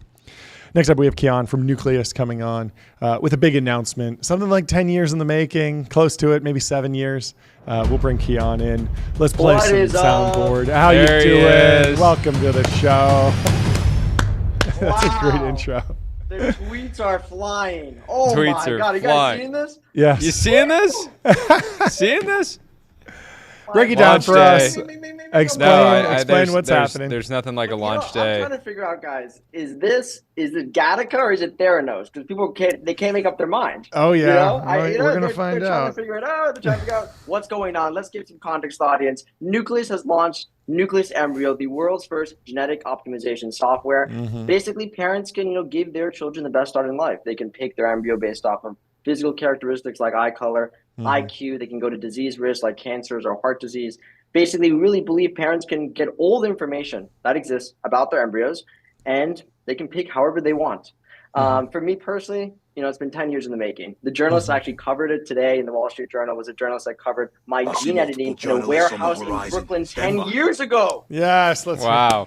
Overnight success. So it's a long time in genetics. Yeah, so break down the state of the art, because like embryo screening exists. I think most parents in America, at least if they have the means, do some sort of screening while the embryo is growing. Is this purely for IVF? Is this just going a layer deeper? And then I want to talk about the regulatory and FDA component as well. Yeah, let's talk about it. So basically, if you go to an IVF clinic today, you're a couple. The vast majority of clinics. The first thing I should understand is that the IVF process is principally controlled today by clinicians or doctors. Honestly, couples don't have as much liberty in our perspective as they should. It's their baby, it's their embryos. They should have the right to that information, and they should be able to pick off any vertical. However, today in the clinic, what generally happens is people test embryos for very rare and severe genetic conditions. For example, like a chromosomal abnormality, like Down syndrome, for example, or even a condition like cystic fibrosis or Tay-Sachs or PKU, right? These are conditions that are very rare, that maybe someone might have a carrier for cystic fibrosis, but again, it's pretty rare. Then there are conditions that we've all heard about, things like breast cancer, things like coronary artery disease, the things that actually kill the vast majority of people today, right? Chronic conditions kill the vast majority of people today. Those conditions are just not tested for in the clinic, even though we have very good science actually that can make those predictions. How do we know this as a DNA company? Well, that's what we do, right? We build models that predict disease, and the way you test those models is in adults. So we go from adults to embryos is actually because we can basically well validate these models to show that they work in both the embryonic context and in the adult context. And so what we're really doing is we're going from, okay, instead of just looking for really severe like Down syndrome or cystic fibrosis, why not do breast cancer? Why not do heart disease? Why not do colorectal cancer, right? Why not do schizophrenia? Why do Parkinson's? But then why stop there? And this is really the important thing, because ultimately, if you think about diseases and traits, the extreme version of any a trait is actually a disease, right? Height is a good example of this. One extreme end is like, John, for example, he's like Marfan syndrome almost. Then the other end is like me, dwarfism, right? It's like diseases on both ends, okay? So IQ is another example of this. One end is like, autism. The other end, it can actually be some sort of, a cognitive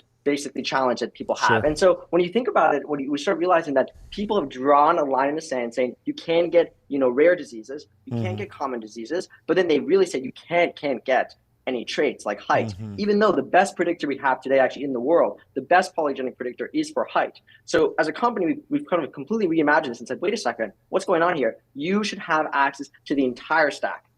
Rare diseases, we do. Cystic fibrosis, common diseases like breast cancer, and also traits all the way up to something like IQ. Yeah, so, I mean, that test, are you just giving people the data? Because I imagine that once you get into particular recommendations, that's more of what I would expect a licensed doctor to need to do. Well, yeah, my sense is that you can allow people to get the data from their doctor and then feed it into Nucleus. Is that correct? So that is correct. And actually, we have there was like 10 announcements today. You know how we do it. We like to do 10 announcements in one day. We are actually very, very excited to announce a huge partnership with Genomic Prediction. So Genomic Prediction is actually the oldest embryo testing company that exists. They've done genome-wide testing on embryos for almost a decade at this point. And I think they've done over 120,000 couples for PGTA, which is a specific kind of test. And so we're actually partnering with them. So we make it very easy for Genomic Prediction customers to request their files and actually port it over to Nucleus. But really, this isn't just for Genomic Prediction customers. Anyone who's undergoing IVF can go to their clinic and say, I want my embryos data. You can take that data, you can upload it to Nucleus, and then all of a sudden, the application layer of DNA makes this technology universally universally accessible. Now, how much of the benefit is actual algorithmic analysis, bringing in other data points to contextualize the data versus just better UI and better hydration of existing text. Because we had a friend on the show who was talking about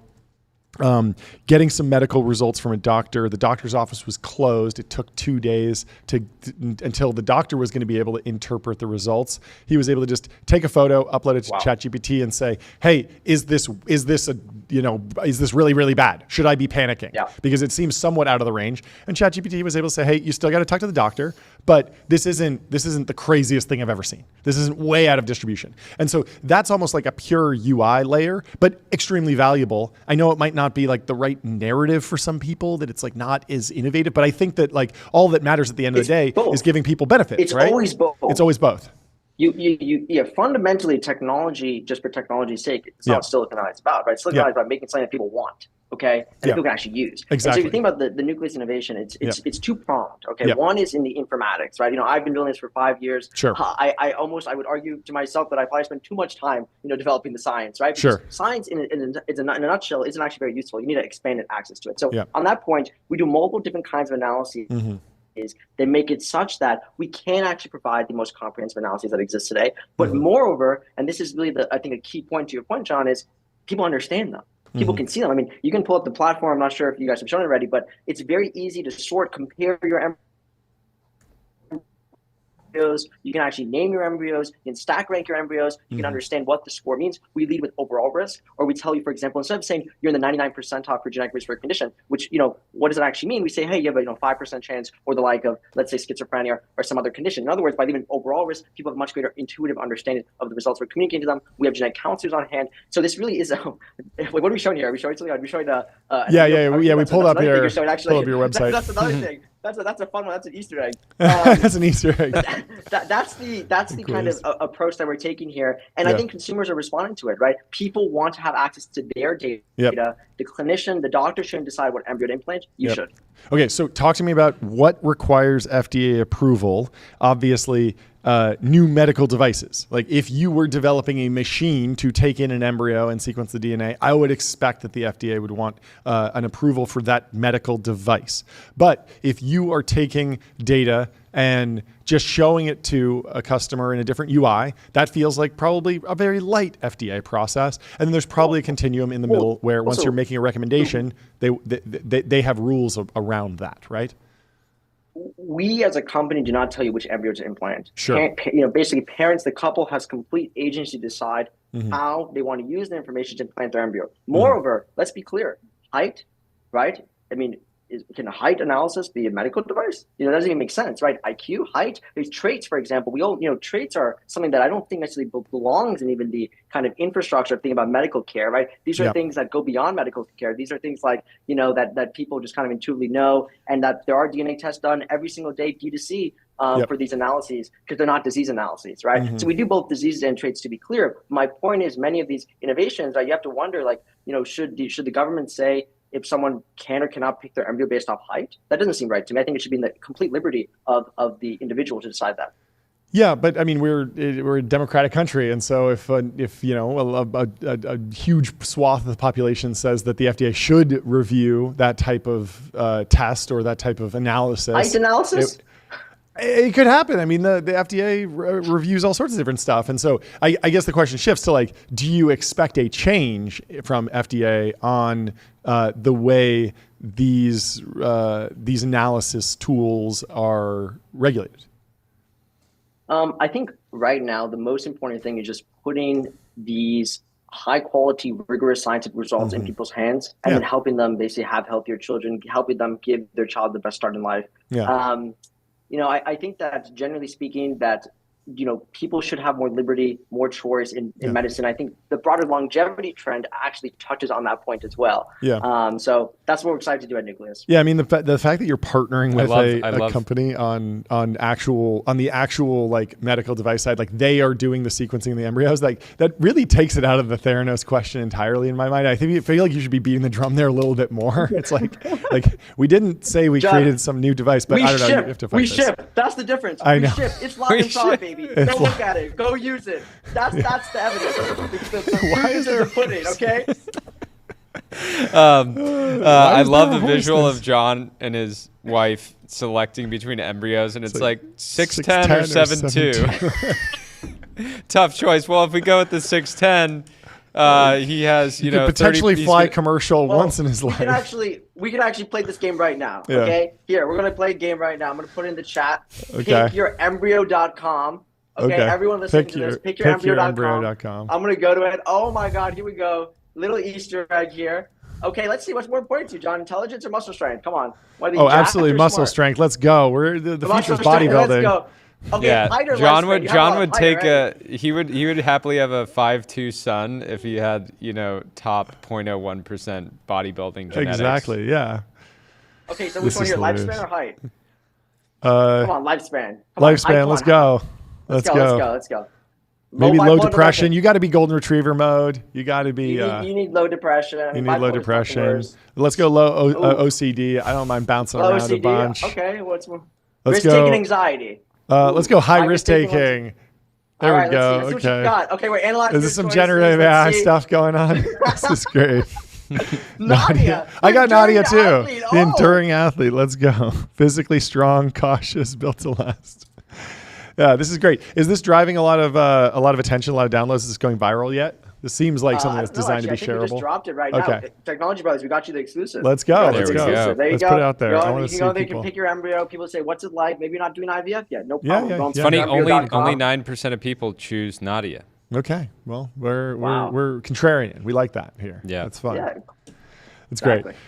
Oh, well, congratulations on the news. Congratulations on the launch. Yeah, the pace is wild. Last thing, what's going on with, have you seen these Just Blood billboards? Oh, yeah. They're all over LA. So there's someone who's running a campaign right now, Justice for Elizabeth Holmes, claiming that Theranos was not the scam people think it was.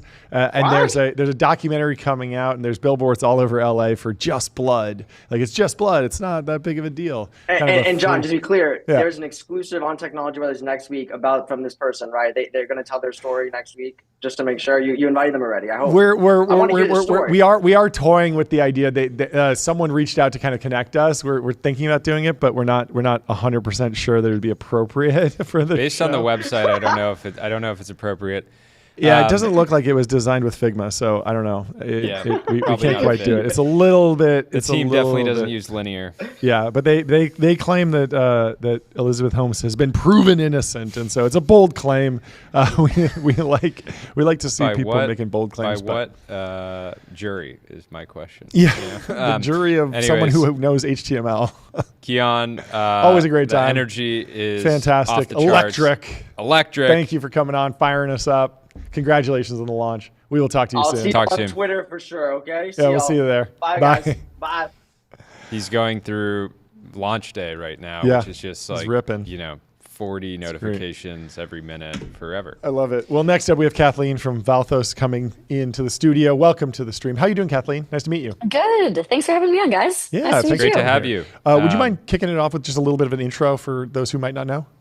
Yeah, absolutely. So I have been at Palantir for the last 7 years. Cool. I built our life science practice there. So taking some of the same platforms that Palantir uses in defense and intelligence and a bunch of industries, and then bringing those primitives over to pharma and biotech and researchers who need to study biomedical data in a secure and collaborative way. So really building out end-to-end drug development workflows all the way from early discovery. But then I left a couple months ago, and now I'm working on something new. Very cool. So yeah, happy to chat with you guys. Yeah. Awesome. I wanted to get your immediate reaction and help us kind of contextualize the news that came out yesterday or the day before, which was that 2 Chinese nationals have been charged by U.S. federal authorities with conspiracy and smuggling after attempting to bring a dangerous biological pathogen, which I'm going to botch the name, into the United States. This fungus is classified in scientific literature as a potential agroterrorism weapon due to its ability to devastate key crops such as wheat, barley, corn, and rice, causing a number of issues there. So I wanted to kind of get you don't have to go into too much detail, but kind of a high-level background on bioterrorism broadly, kind of maybe some like prominent examples, and then even just get your immediate reaction to the news. Is this kind of thing surprising to you, or are you surprised that we're not hearing more headlines about it all the time? Yeah, totally. So I think to the second question first, it's like a bad surprise, obviously, but we are absolutely entering this era of an elevated risk of biothreats. So sadly, I don't think it's something that we should be that surprised about. I think this story in particular, and we don't know that many details on the story, so I won't speak too much to it, but the one, it highlights how easy it is really to have any biological material pass across borders. It's obviously both natural or unnatural. And then the second is that any kind of agricultural pathogen is also an enormous threat. So I think when people think biodefense and bioterrorism, they think anthrax or smallpox, which is obviously horrible. But the idea that you could introduce a pathogen that would devastate one of our like primary crops, that would have massive health impact, but it would also completely destabilize our economy, and send us into something far worse than what we would see with COVID. So I do think when we in governments think about biodefense, it's very much both in terms of human health, and agricultural health. But to your other question on what's the primer on biodefense, what are we worried about? I think there's always been this. So we've always had the problem that people study the most pathogenic organisms in the world. They usually do it in a biosafety lab, a BSL lab. These are all over the world. Some regions are obviously more secure than others. So there's always this threat of something natural leaking or being used maliciously. But basically, two things changed recently and made that a lot worse. One is that our ability to edit genomes and actually start changing those pathogens, there's a bunch of new tools to do that. So like things like CRISPR, which you hear about usually in the medical sense of editing a genome, are available on pathogens. Synthesizing new nucleotides or new DNA to do that with, also now commercially available. Like we could order nucleotides, or you could print them out in some cases in a desktop printer. So that made it, now we're dealing with things that nature has never seen. And then in the last couple of years with large language models or biospecific language models, we have this idea of AI uplift. So it means that someone like us, not to underestimate your biological skills, but could actually be coached into how do we use these tools, guided all the way into making something that is actually way worse than anything nature has ever seen. And this isn't like science fiction. Like Anthropic talked last week, I think, about Claude 4.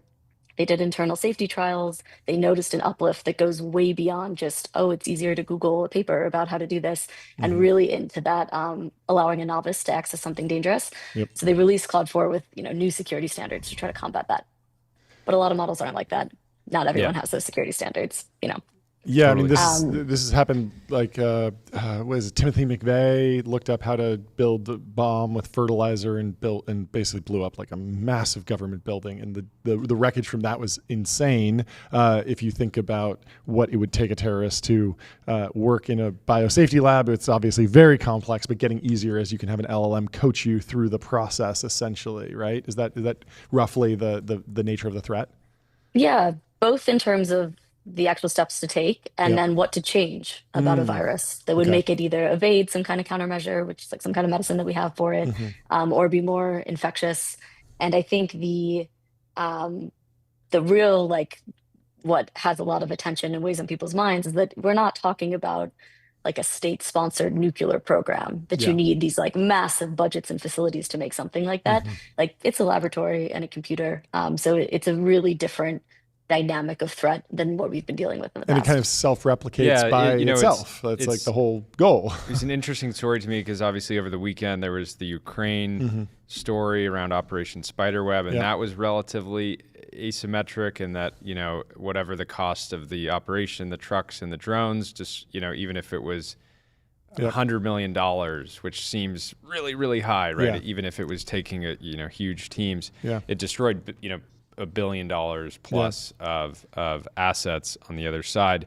And then when you talk about bio warfare and bioterrorism, it's like, okay, one or two people with access to a lab could potentially do billions and billions of dollars of damage. Do you think this is a wake-up call, or this will be a wake-up call for the government broadly? How do you expect, what are the different kind of ways in which the United States can defend itself from these types of obviously this wasn't, whatever's being reported isn't a direct attack, but a potential threat in the future. Yeah. The good news is DOD here MOD in the UK. There's a lot of defense organizations already thinking about this and really trying to get ahead of it. It means that we have way more to do, but at least it's on the agenda. And I think it comes down to, so you're like, the best defense would be to prevent this from happening. So putting better safeguards on models, putting really strong regulation on synthesis. So who can synthesize what? How do we track that? That's great. There's actually some legislation in the works on both of those things, but that works domestically and it works to contain an accident. But if we're actually talking about international collaboration, like those kinds of regulations are not really enough. So then we get into thinking, how do you deter something like this, to your point? Like, what is the defense against this? And there's really like 3 pillars that go into it. The first is, how quickly can you detect that something happened? So in this case, or in future cases, do we immediately know that something new is circulating, that it's high risk to us, that it maybe will evade any kind of countermeasure that we have? And can we know that before it's an outbreak and we're sampling from a hospital? And then that leads into the second one, which is, how fast can we design or update a countermeasure, so like an antibody or some kind of biologic, to combat that? And that is really like, if we can diagnose and develop as fast as possible, then these weapons are much less powerful, because you're not talking about billions of damages. You're talking about a couple cases that are quickly contained. And the last part, of course, is attribution. So if you can actually say, where did this come from? Did it come from nature? Did it come from engineering? Did it come from a nation state? That lets you bring the rest of the DoD and the State Department and our allies towards preventing something in the future. And if you can get that cycle down to hours, really, in terms of detecting, stopping, and then attributing, then you actually have a really robust profile for defense. And there's a bunch of new tech that's going to help make that better. So this is scary, but it also is, there's good news on the horizon too. Can you talk a little bit about the bio practice at Palantir? I mean, there's been a lot of potentially like misunderstanding or misinformation about how Palantir works. I think most people who understand the company at this point understand that it is an ontology platform that sits on top of a large database. But I think what I'm struggling with is, I understand if you're using like the Airbus case study, you have a database with all the different parts of the airplane, and then Palantir helps you understand how the different pieces and lead times for this screw and this seat belt and this engine part fits all together. So if you're demand planning or figuring out how to manufacture airplanes, that's a very helpful tool to understand your supply chain. That makes sense to me in the very concrete widgets business that is airplane manufacturing, although it is obviously very complex. In the bio or pharmaceutical space, I don't really understand the nature of how large these data sets are. Are we talking about trial data or manufacturing? Is it all of these above? Like, how does all of that fit together when you're thinking about applications of understanding large data sets in just the bio world broadly? Yeah, definitely. So some of it is more similar to what you described with Airbus, where we're talking about manufacturing. We're talking about something that's like, it's a process with a lot of moving parts. How do you make these all synchronous and update when you need to? There's also obviously biologics manufacturing. Some of it is more in the logistics end, which Palantir also talks about quite a bit. So when you're running a trial, making sure that patients and the medicine that they need are in the right place at the right time with the right support staff, that's actually looks pretty similar to coordinating flight routes or staffing a hospital.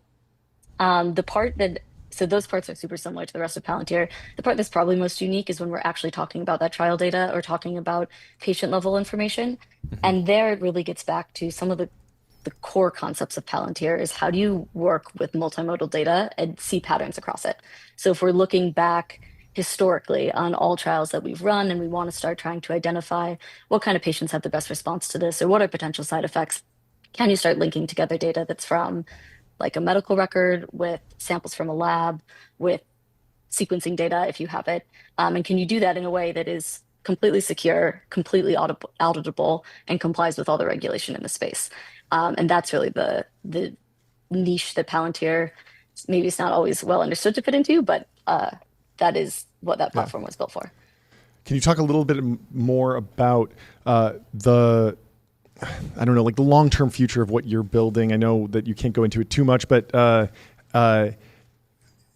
like there are a bunch of different vectors and opportunities around what we're building in bio and what we're trying to prevent, there's almost like a there's a little bit of game theory going on here. So what would you like to see the United States really dominate going forward, and where are the biggest opportunities to both increase biosecurity and then also help accelerate the developments that we need, the good stuff? And that is what I'm most excited about. Yeah. Of all of these technologies that are really scary when we're talking about them like this, actually do have the potential to give us this enormous global advantage in our bioeconomy and how we respond to these threats and make medicine too. It's two sides of the same coin. I think the two areas that we're most excited about, one is on that detection pillar. Yeah. So right now, a lot of the ways that we understand what's going on around us is super analog. We have like a list of pathogens we're looking for. We test and we get a yes or a no if those exist, and not much more than that. We've already seen a shift in this space towards sequencing. So actually getting the DNA sequence from anything that's in the environment or any sample. So that both broadens the scope of what we're looking at rather than just having tunnel vision on the pathogens we know about, which means that we can start detecting unknown unknowns and things that we've never seen and make a risk assessment. Also, using sequence data lets you have this much deeper level of insight into what the risk is, rather than just, there's a virus here. You could say, these mutations make it more adapted to this type of host, or make it more dangerous, or make it evade a certain type of medicine that we already have. And then you can take all of that information that you get on this more robust detection layer and use it to drive countermeasure design. So we now have, like, every biotech that you guys talk to probably talks about programmable therapeutics, where we're moving to this era where you can update based on how the targets update. And if we have this deep level of intelligence, we can also start thinking about, rather than have a stale stockpile of medicines that were made 10 years ago, can we actually see a threat, immediately change the countermeasure, and then start deploying that immediately? So I think getting that cycle down really tight, that's what the future is, hopefully. Are we testing enough? I know when I go through TSA at LAX, someone who was doing research, maybe for the CDC I talked to, was saying that, like, they basically just focus on LAX because that's like the biggest hub of virus. It's going to freak everyone out who flies. It's like, if you're going to get sick, like if you go to LAX, that's where it all starts. It's like a petri dish. I know that they swab my hands for, I think it's like bomb making materials, but should they be swabbing my hands for new pathogens? Should we be doing more in the detection? Should we be sequencing random farmland to see if there's new invasive pathogens that could be targeting our crops? How, and then, like, how do we even pay for that? Is that something that the government should foot the bill, or corporations should be incentivized to pay for? What does the actual, like, upping the amount of data that we're ingesting look like? Yeah, I mean, I'm always going to say more data is better. Yeah, but the question's like, yeah, how do we get more data? How do we incentivize more data, buy more data, test for more data? Yeah, absolutely. So I think of course, we should collect more. The type of sequencing actually helps drive down the cost, because you can target a wider range of things you might worry about, rather than setting up individualized programs for specific pathogens when maybe that's not a threat. But I actually think with the caveat of more data is always better, we actually do collect a lot of this data today. You don't necessarily see it because some of it is in wastewater or environmental samples, like you're saying. We don't always extract that much intelligence from the data that we do collect. So we know that a sequence exists. We might not necessarily know what that means in terms of health or the impact of that variant or that mutation. So I do think there is benefit, and there's, like, cost-effective benefit for collecting more. But a big piece is just of the data that does come in, how do we build the right models and the right software to interpret that? Makes sense. Makes a lot of sense. I think that covers it for now. I would love to have you come back on when you're ready to talk more about specifics on what you're building. And I feel grateful that you and the team are doing what you're doing. Thank you. And just work a little bit faster, please. It feels like Awesome. But thank you for coming on and giving us some insight here. And congrats on starting the founder path. Thanks very much, guys. Great chatting, and hopefully chat soon. Cheers. Bye. Thank you. Next up, we have Roy from Cluely coming back for an update. he's hired 50 interns, I think, or something close to it. He said they're bringing every intern on. They're bringing every intern on. We got every intern coming in. Well, welcome to the studio, Roy. How are you doing? Oh my Boom! God. Let's go. How you There doing? they are. I think we're overpowering you. Can you hear us? Yeah, we can hear you. Yeah, Fantastic. make sure we're zoomed out all the way so we can see everybody. We got a small army here. This I is love incredible. How big is the team? Kick us off. How many you got at this point? The team is 11 full-time plus the interns. How many interns you got so far? Interns, bro, we're closing in on 50, brother. Let's go. Getting there. That's amazing. Congratulations. What are they all doing? How do you manage everything? Is it purely social media? Is that what you want them to focus on? Growth? Yeah, growth marketing. Like the only goal of the company is get 1 billion eyeballs onto Cluely. So Okay. we have unrestricted creative freedom and permission to do anything and everything. Just make the company go viral. Every single person you see behind you has over 100,000 followers on some social media platform. Wow. Wow. 200,000 plus. That's remarkable. Me too now. Yeah, There we you're go. up there. Oh There yeah, we yeah. go. You probably popped. What's working? What platforms have actually been driving the most growth? I mean, I'm sure you've run a lot of tests. What have you learned that you can share? Bro, Ben, take it away, bro. Let's hear it. UGC's been really good. We just hit 10 million views today. 10 it's million been, views. 8 days. Wow. There we So, go. Hoping to get 100 million views in the next month. What platforms specifically are the most fertile ground for targeting your specific customer? Because you can imagine that there's a lot of folks who are AI curious on X, but then there's a much broader, more viral audience, more general audience on platforms like TikTok, YouTube, Instagram. What's working, and what is the next platform that you're going to be focused on? Yeah, well, we're trying to go viral on every platform, regardless. Yeah. But the main thing right now is Instagram Reels. Mm-hmm. Oh, Instagram Reels. Interesting. And what is the main value prop that you're hitting people with? Is it still the cheat on test thing, or have you evolved at all? What? Still? Actually, interviews, yeah. Interviews, okay. And has there been, this was controversial when you launched it. Is it still controversial in the comments? Are you getting flamed? Has anyone big dunked on you? And has that driven virality? Is that actually a net positive? Instagram is not like Twitter. Like you could post the craziest shit on Instagram and they still will not think it's controversial. Really? So for us to make it controversial, like we have to engage in bait some other way. Like it's cheating tool is controversial on Twitter, but on Instagram, you could have like a white guy say the N-word 10 times and it's still not controversial enough. You know? Like you need crazy shit on Instagram. That's what we crack. Every single person here has like very great viral sense. Yeah. And if you watch the reels that do go viral, you see there's like ways that we've engagement baited the videos, and this is what we'll keep doing to probably 1 billion views a month is probably How long does it take to figure out if an intern is cracked? Is it like an hour, 2 hours? How much time do you need? For me personally, probably like 10 minutes, but for anybody watching, probably would take like one or 2 weeks. There we go. How do you guys think about product marketing? Obviously, you're just going viral everywhere, getting all this attention. How do you make sure that it I love it. He's shaking his head on the mic. Doesn't think about, it's not about the product, it's about the attention. Attention is all you make need. anything go viral. Yeah. But how do you, the side of the street, you know, you make some UGC videos, make some Twitter posts, you know, you can sell anything.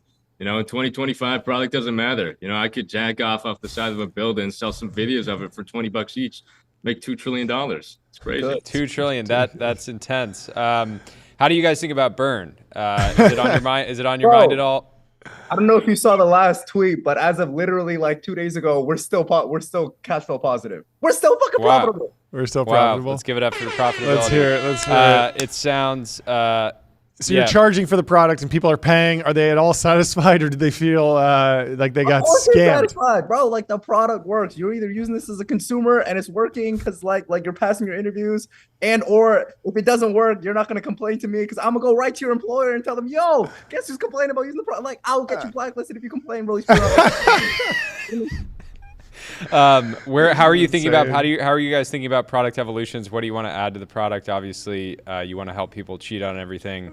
Where are you going to help people cheat next? We don't care about, like, the product is going to be led by the virality of the content. We have video ideas right now that we're going to try to push for different use cases. We're going to see which ones go consistently the most viral. If you can consistently make something go more viral, then like you can just build the technology after you have all the attention.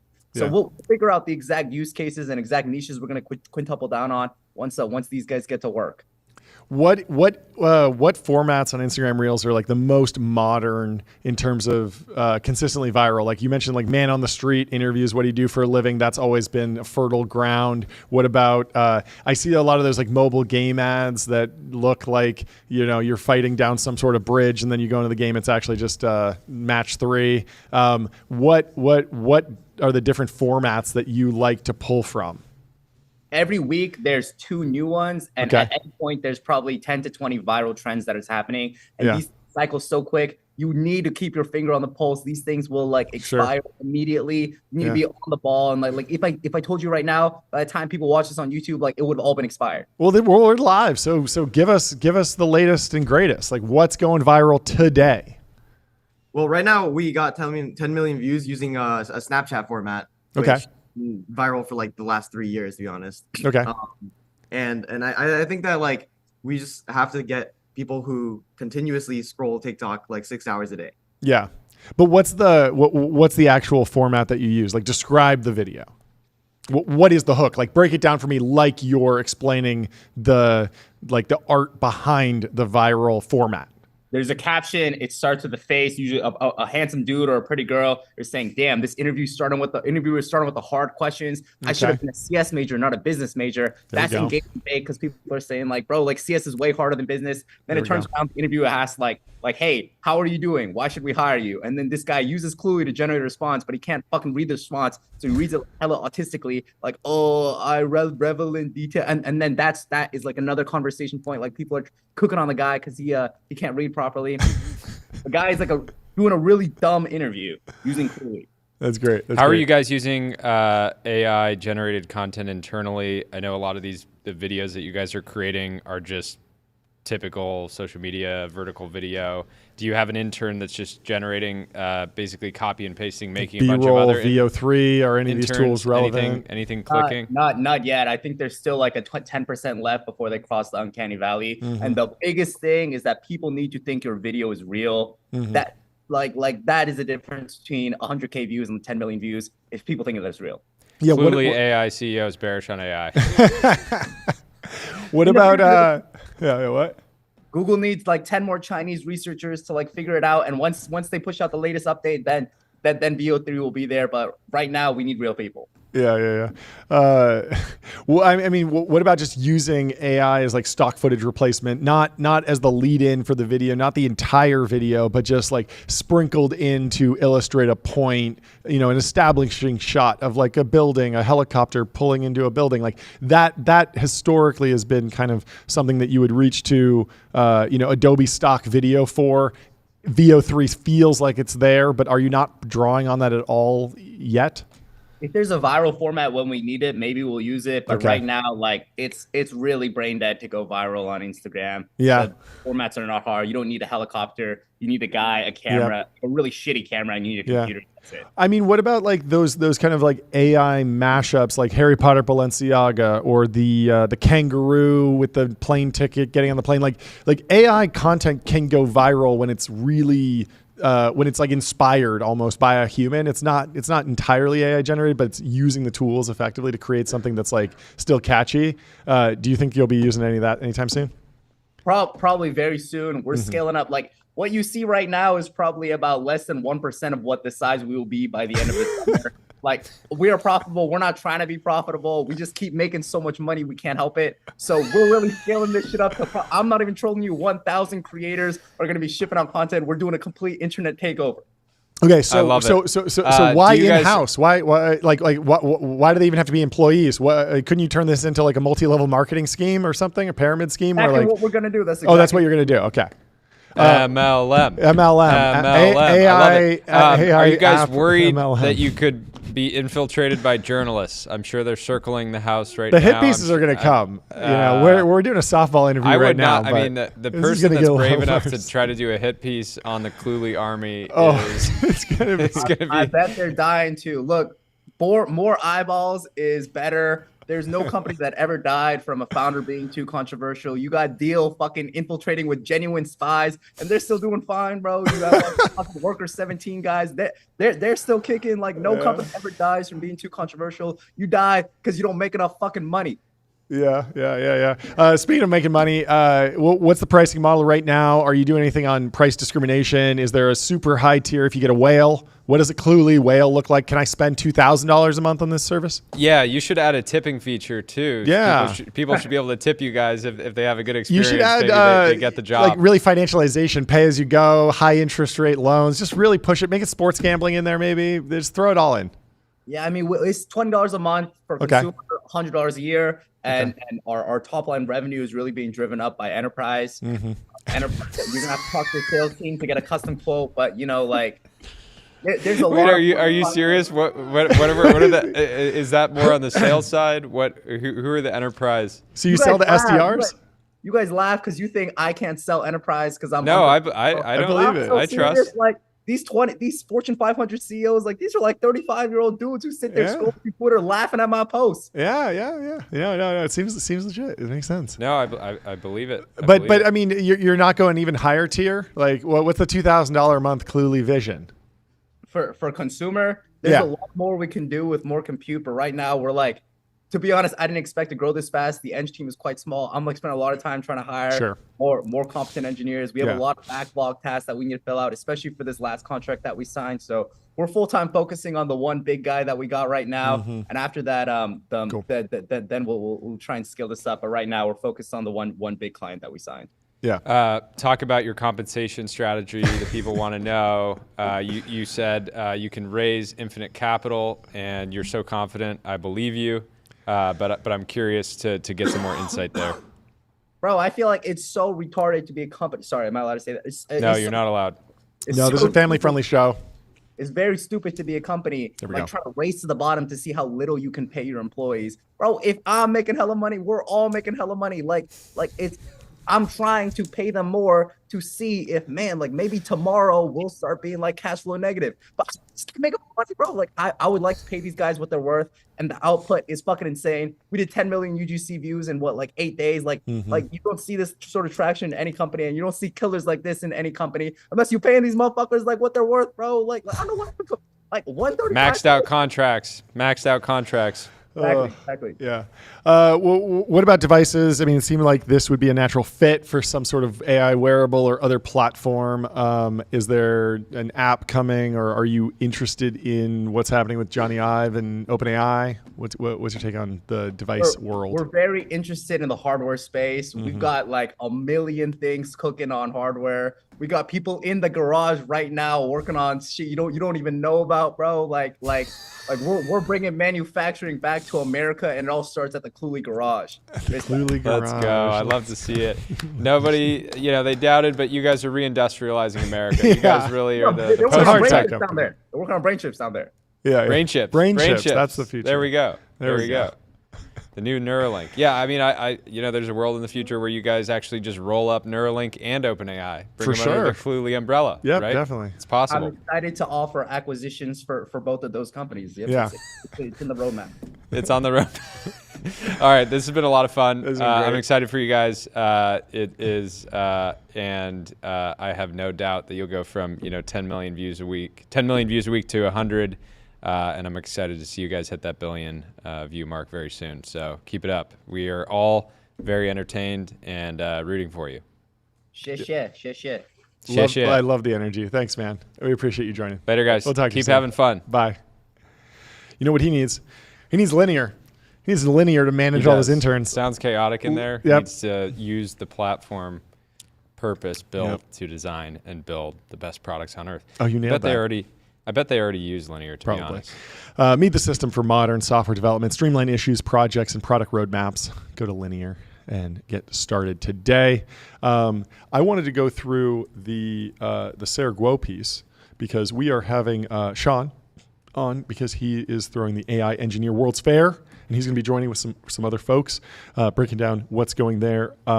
We can kind of revisit this Sarah Guo post, which we talked about later, possible topics for her keynote. Apparently she completely revised everything, but I really liked it. She wanted to talk about AI native UX, not just chat skins, vertical AI surge. That was something we were discussing earlier. Multimodal frontier, video, 3D, audio, retrieval plus long-term memory, synthetic data flywheels, obviously super important. The sim to real robotics push, closing the autonomy gap, robust agentic workflows, cell scale, digital twins, and programmable biology, compute geopolitics, world models for zero-shot planning, and RL environments that actually generalize. She has mapped out the true surface area, but more recently she authored a post, an article on X, directly on X. You can read the full thing at her X page, Sarah Normus, on taste. And I thought this was an interesting post. Lulu quote tweeted it, and she says, Stripe returns errors in plain English. Quote, that card number doesn't look right, not error _ invalid parameter, because developers debug at 2 a.m. Spotify's shuffle isn't random. It avoids playing the same artist twice in 5 songs. True random feels broken. Engineered random feels right. Notion's drag handle appears only on hover. 6 dots arranged in 2 columns, not 3 lines, not always visible. Because permanence is clutter, and 6 dots whisper, grab me, while 3 lines shout, I'm a menu. I love it. This is taste, the relentless, almost painful ability to know what should exist, what shouldn't, and where quality matters. It's the difference between shipping a product and shipping a point of view. The best founders understand that taste is a competitive advantage that compounds. It runs deeper than pixels. It's in your code base, your culture, your cap table. And I'm just thinking about the Cluely taste, which is just like it's the most maximal possible. Just maxing everything. He's maxing. He's maxing. He's such a character. I love that we can have him on and then have someone, a public company CEO on the same. We got range. We got range. It's fun. That was absolutely wild. We should probably text the families and say, don't play this in front of the kids. Yeah, but he knows. The level, he even in every word, he's thinking of how do I get the max amount of attention out of each incremental word. Totally. Right? It's not just each incremental post. No. He knows what he's doing, even on the show. I am like systemically offending people in multiple ways in a single sentence. Yeah. But at the same time, like he's entitled to be his own personality. Yeah. And I do think, not to get completely sidetracked now that we're on to the next topic, but I do think, an enterprising young journalist might want to take a crack at Roy just because it will turn into a feud. Yep. It will probably be good for both of them. It will be very mutually beneficial. It's WWE. It's WWE. Paywall the article. He's become a little bit of a heel of tech. He's somebody that people love to hate. It's like, how do you take the YC playbook and just run the opposite of it? Yeah. Like it is the inverse of the YC playbook, which is, be loud before you're confident in your business model and confident in your product. The question is just like, at some point, it can't all be style. There needs to be some substance. You have to actually build a product that people will love. You have to make something people want. And so we're not seeing that side right now, obviously, at least not in public interviews. But I hope that he can turn it off incrementally and eventually probably need to turn it off 90% of the time. Because yes, attention is really, really important right now, but at a certain point, you have to just deliver on the core metrics and the value prop, or else someone else will come along and offer something with they won't have all the style, but they will have the substance. And I think there's a venture capital firm out there that even now would give him an increment, just seeing even that interview, see that and be like, I'll give this team another 10 mil. Yeah, just to go figure it out. To go keep figuring it out, right? I mean, attention is incredibly valuable. But he's also being smart in that he's figured out, he basically has the world almost convinced that he's going to burn through every dollar he has in the next 2 months. Oh, totally. Which is pretty, but behind the scenes, he's like, well, I'm actually making money. Yeah, I mean, Avi Shipman at Friend was going through a similar thing where there was that big story about, he raised like a $2 million seed round and he bought a $1 million domain, and everyone was like, he's so wasteful. But then, of course, he would finance the domain, so it was really just adding like an incremental $30K of burn per month, and it wasn't really he didn't take that whole hit up front, and then he was able to kind of build the business. Yeah, and he's making a category bet on AI companionship, and having friend.com will lead to increased marketing efficiency over time as he starts to scale. So. Well, anyways, we should go back to this completely. You know what he should do? He should get a watch on Bezel. He should go to getbezel.com. Really start Bezel is how flexing you on people. express Your Bezel concierge is available now to source you any watch on the planet. Seriously, any watch. So go to getbezel.com. So Sarah goes on to say, think of it like running a restaurant. It's so funny comparing the taste thing to this. It's like the most serious post. There's the most silly, just silly hype train over there. Think of it like running a restaurant. Anyone can follow recipes, source ingredients, and serve food. But the difference between a forgettable meal and a Michelin star isn't just technique. It's the chef's palate, their ability to know when something needs more acid, when a dish has one element too many, when to stop plating. Software is the same, but products aren't just feature complete. They're composed. And we see this with like a lot of the best software products. The software is more like art than science in terms of like the design and how you're interacting with the user. So Sarah says it's easy to say, hard to do. Everyone claims to have taste now. It becomes the new product market fit, a term so overused it's lost meaning. Founders drop, we're taste driven in pitch meetings. VCs nod knowingly. Nobody defines it. Most companies confuse taste with aesthetics. They hire a design agency, pick a nice font and call it done. But real taste runs deeper in the error message, the loading sites, the loading states, the features you killed because they were merely good, not essential. Real taste hurts. It's saying no to features that would triple your TAM. It's spending a week perfecting an interaction that users will barely notice consciously. It's choosing the harder technical path because the UX is 10% better. If your taste doesn't cost you something, it's not taste, it's preference. The pain compounds daily. A Fortune 500 prospect wants a demo tomorrow. Do you ship a half-baked feature or the half-assed collateral or lose the deal? The entire AI landscape reshuffles every 3 weeks. Do you chase every new model or trust your vision? Your competitor just shipped something flashy. Do you match it or hold your ground?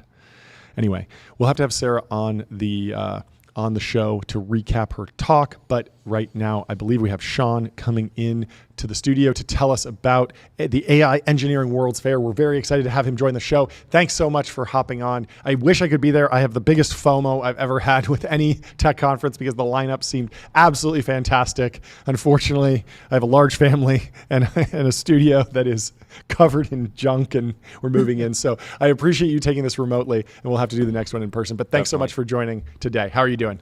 Hey guys, glad to be back. It's funny because like your setup looks so great on camera. I'm just imagining the mess that's off camera. Oh yeah. It's definitely a work in progress. But part of the brand is of course just showing the nice parts. But congratulations. This is many years in the making. Can you give us a little bit of the history, the plan, and then I want to go into some of the hot topics that you've been discussing today.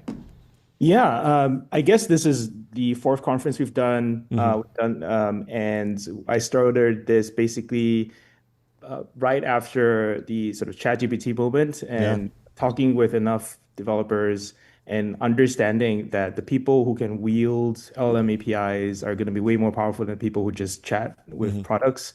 And this is actually going to widen a lot because they can basically wield serverless intelligence. And so I coined, I sort of popularized the term AI engineer. Andre Karpathy sort of endorsed it. He said that he does believe that you can get very far without ever training anything, which is a big thing for him to say because I think the status quo at the time was, it's high status to train models and research scientists. But now it's actually consensus now that you want to work on wrappers rather than models. And there are many, many multi-billion-dollar companies that have spoken at AI engineer that reflect that fact. So like I guess. And there was a big shift there where there was a moment where the vibe had shifted a little bit to like the application layer, but there was still the idea that if you were going to build an AI legal startup, you were going to train an AI legal foundation model. And now it's moved all to post-training, all to RL and how you're prompting and how you're integrating and ultimately like the user interface. And so, yeah, it makes a ton of sense. And I'm sure there's a ton of companies that are beneficiaries of that boom. Yeah. And it's not even companies, it's more just like customers. Sure. Because the foundation model labs are never going to work directly with like your healthcare system. Like it's going to be like a bridge that that comes up and does that. If they're not, the foundation model labs are not going to work directly with lawyers. It's going to be Harvey. I think so that directly led into the rise of vertical AI enabled SaaS, and I mean that's consensus now. But yeah, I'm sorry, that's a Slack thing that has expecting out. But by the way, the conference is still going on. We just had the morning keynotes. Cool. I have my chat with Greg Brockman later today. Fantastic. And he doesn't know this, but I might as well just share this. But like we have a nice little cameo from Jensen Huang coming by. No way. That's great. Yeah. That's so fantastic. like we're trying to level up. The keynotes this morning were fantastic. Like the Microsoft keynote, they like really went on. They're going so hard after the AI audience. We were just reading about that in the information. Platform,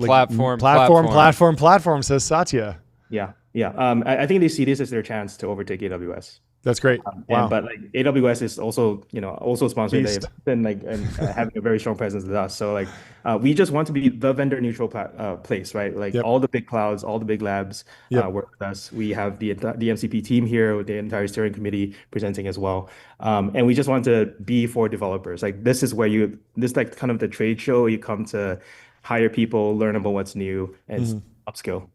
I have a couple more questions. How long do you have exactly? 5 minutes or? I can go till like 1:30. So okay, great. Yeah. So we had a guest and I moved into a different day. Okay, perfect. So I want to know about the mix of attendees. How many folks are trying to start venture backable application layer AI companies versus is there a new trend of someone who's building more of a vibe coded, almost lifestyle type AI driven business? Are there folks from either companies that have established themselves and are now trying to bolt on AI, or are there lots of folks that are working for large companies and just want to stay ahead and become AI engineers? What's kind of the shape of the audience, if you can characterize it at all? Yeah, so we do surveys, but we don't know specifics to that high level granularity. Yeah. I would say about 50% are people working at medium to large size companies and trying to upskill, and then the others are smaller companies, and our most popular title is like founder or CXO of like a smaller startup. And those are venture backable, and I think mostly that's just a function of us being in San Francisco. Because obviously we will have that startup bias.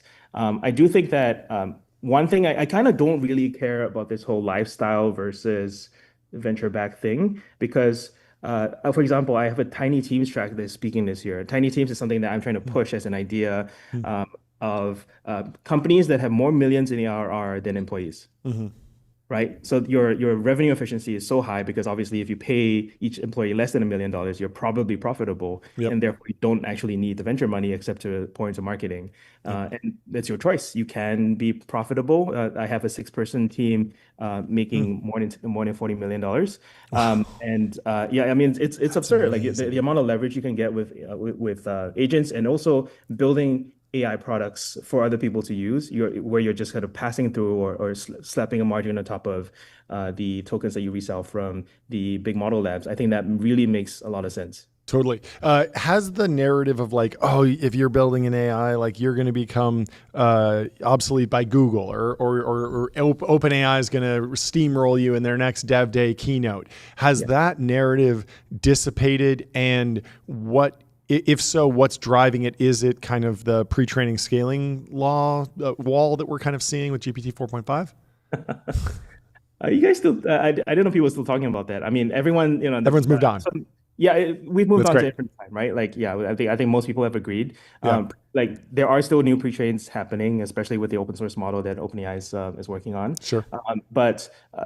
I mean, I think we've seen it come and go enough times. So for example, we have OpenAI launching ChatGPT Codex, which is just hit on a direct Devin competitor. Devin's not worried because they have been doing this for 2 years, and they're much more polished in terms of the integrations, and they have different things that their customers already like. And so I think it's just like everyone is going to need their version of a thing. And so this is the sort of house store brand version of what ChatGPT Codex could be. And it's it's not competitive just because the ocean is so huge for software engineering, and Devin has at least established the category by being first there. And I think you can see similar versions of that across the domain. Yeah, I haven't really seen anything there yet. Although it's not to say that it doesn't happen. It does happen. Yeah, of For course. example, with the first wave of GPT-3 startups like Jasper. Yeah.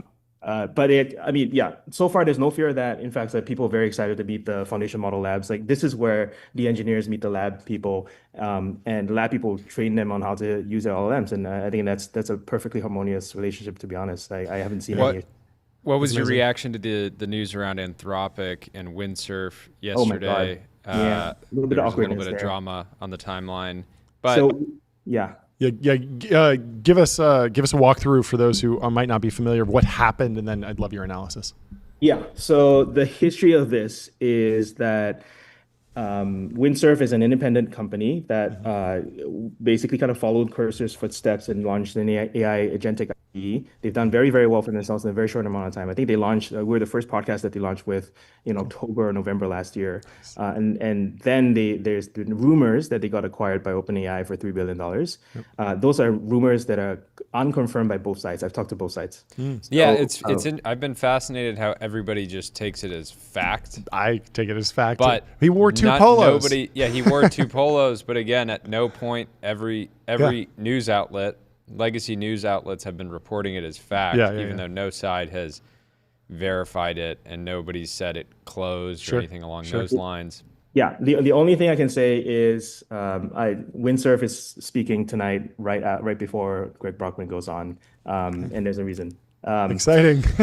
We're not dropping a ton of alpha, but I'm just saying that's all I can say. That's all I'm allowed to say. Yes, of course.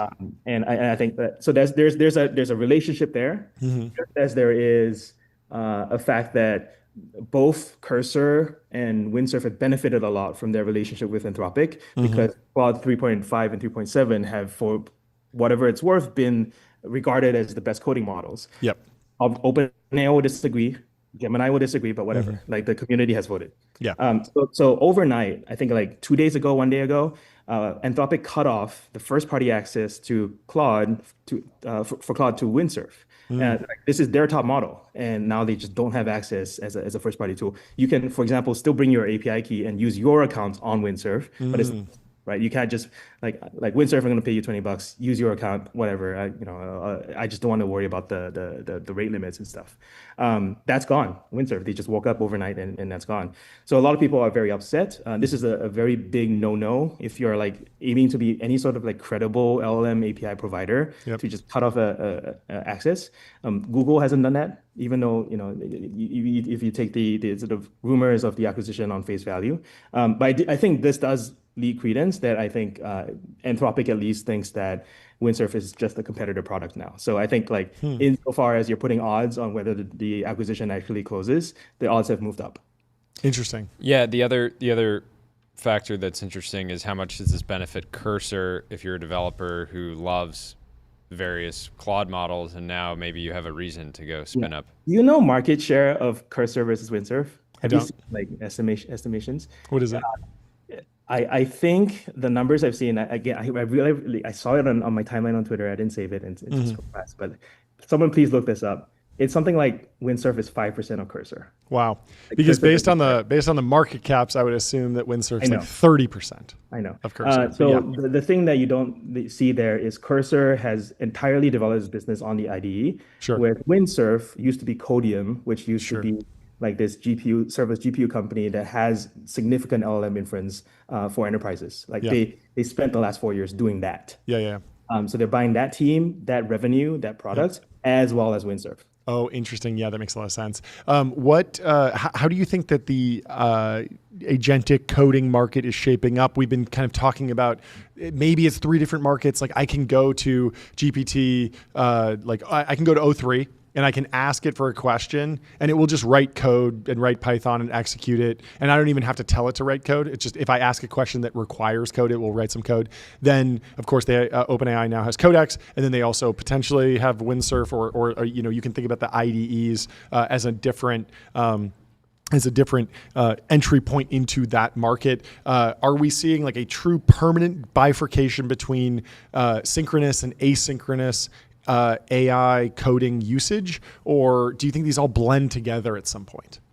Yeah, I think that actually you're just catching up on something that has already been a thing.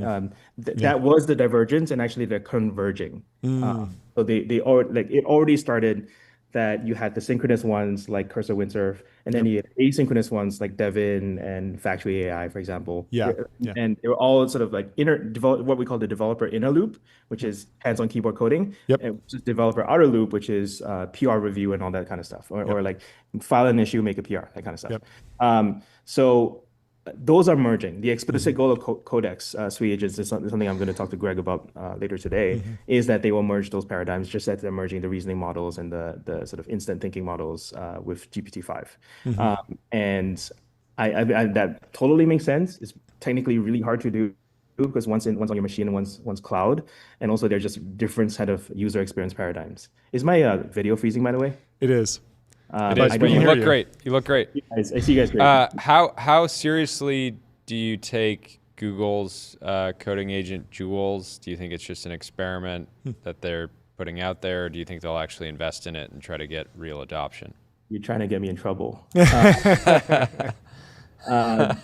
conflicted. You're conflicted. I'm sure Google is a part of. Google's great. No, we love. Products-wise, they have had hits like Notebook LM that then have failed to continue the momentum for whatever that. And I think that most people are extremely unfair to Notebook LM. I think they have shipped really well. It's just that you will never repeat the initial wave of excitement that they had. Totally. You just never will. And I mean, Notebook LM seems interesting because that feels like a case study in, if you're a startup and you're fast following an innovation that actually came out of a hyperscaler, that's where you turn into a bullet point on the next dev day or something like that. Because Notebook LM, it felt like there was this amazing, tremendous momentum online. Everyone was excited. And then it was kind of faltering and everyone was like, oh, there's no app. So maybe I'll build the app, and I'm sure some people built Notebook LM apps or Notebook LM spinoffs, and then it just took 6 months, and then there's an app, and I'm sure they will continue to iterate on this. And so I know to some degree, but I think the lesson is probably like, there's probably some narrow window where you can cash grab as kind of like a cynical like ripoff startup, but like realistically, if you found out about the concept of turning a deep research report into an audio product from Notebook LM, like you might be just behind the ball. And so like you don't have the right to own that market long term, as opposed to, I think Devin, Cognition, like they have more of a right, and Factory, they have more of a right to continue to fight with Google's Jules product, because they were really there earlier. They issued the original hype and brokered a whole bunch of enterprise contracts and like kind of got a couple years down the road before. So they're not like a fast follower to big tech. They're actually big tech is maybe fast following them. Yes, I think it just boils down to execution and everything, right? Yeah, of course.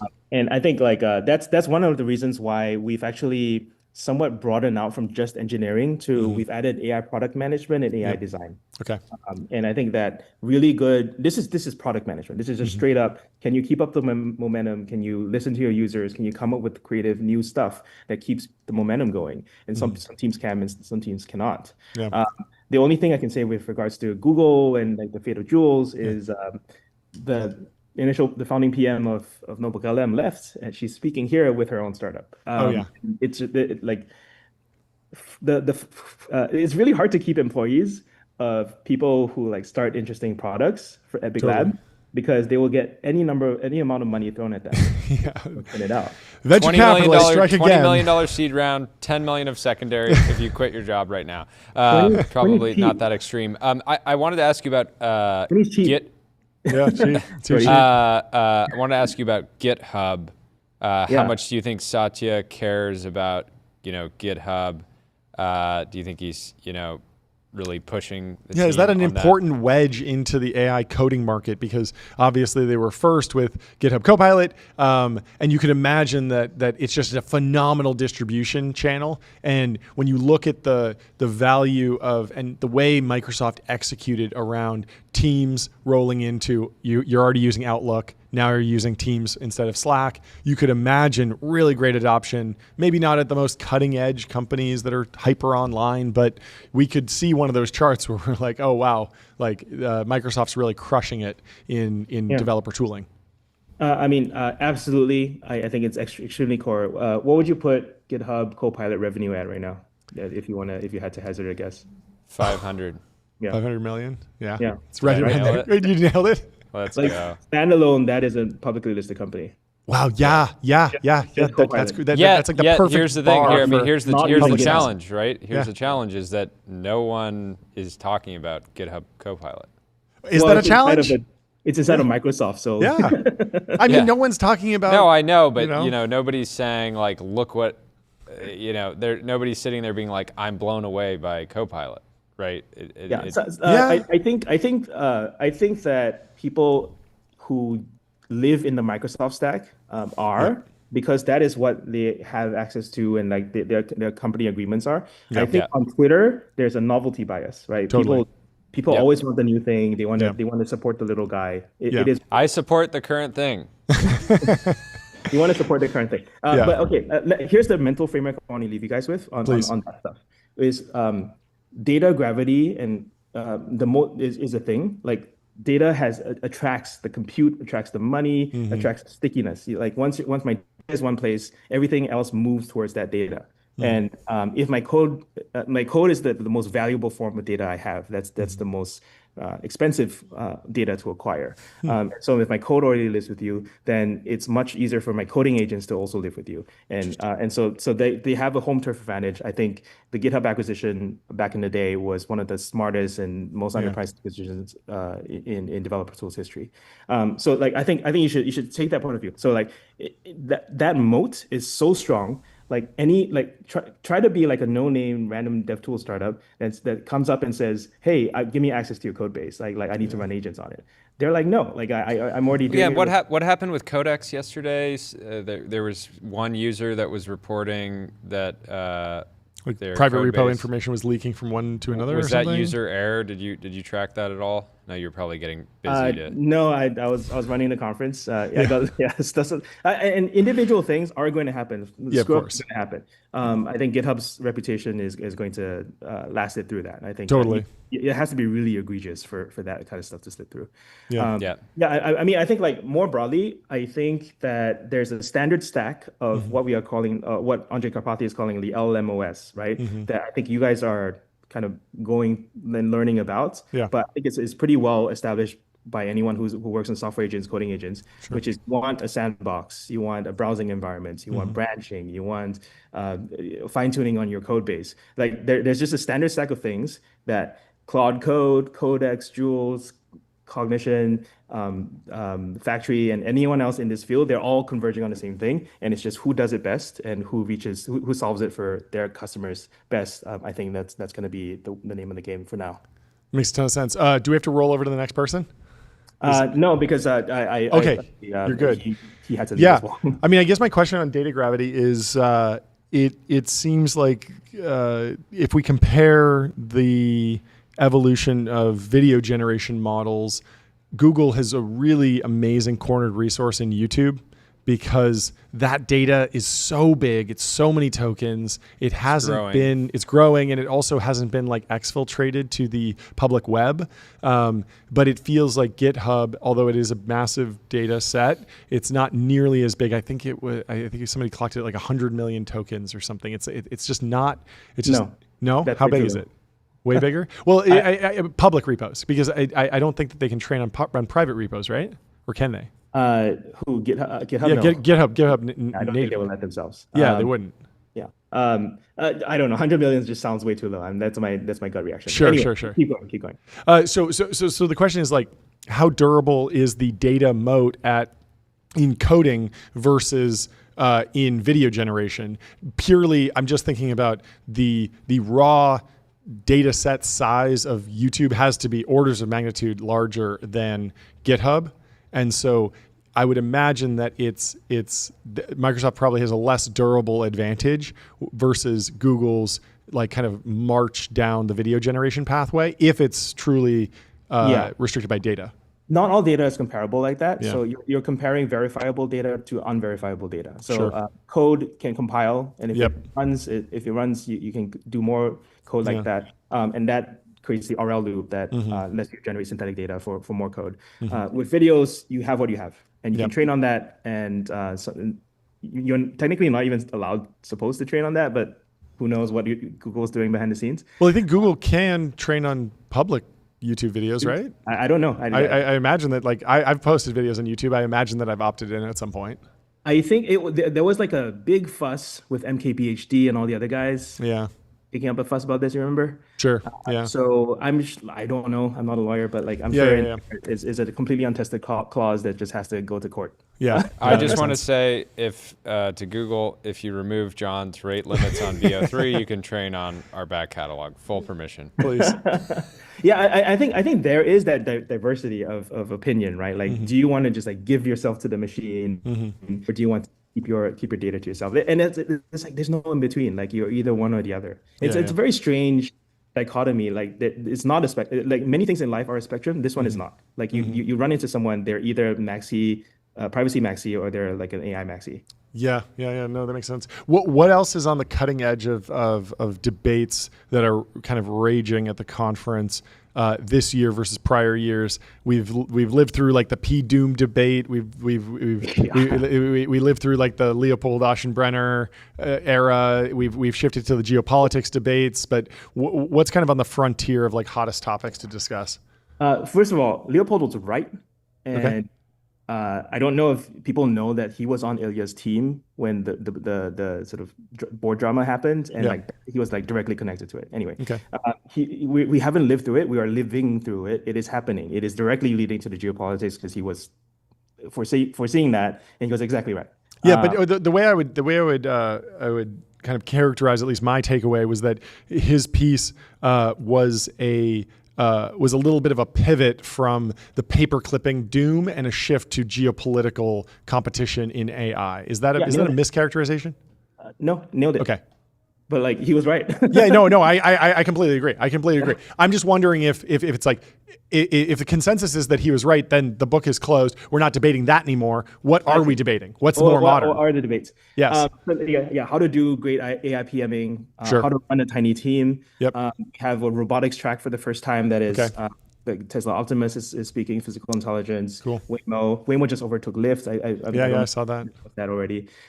Voice is the hottest thing in terms of modalities. Like everyone's sort of building with voice because I think it's like finally good enough. Yep.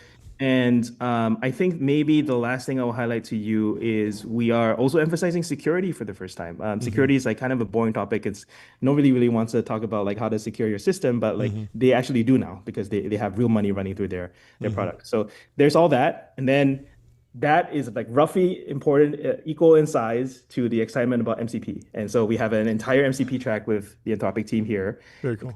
Because they're nice enough to come by, and that fills up the whole ballroom that we have. So are we going to get payments in MCP? Is there a sub track for putting stable coins in there or something like that? What do you think? There's nothing in the official spec, but we have a number of people, and we have a speaker talking about the sort of MCP economy that's being enabled. I do think that remote MCPs and authorization give you the foundation for basically just remote agents that you can buy and hire. Sure. And that's effectively what it is.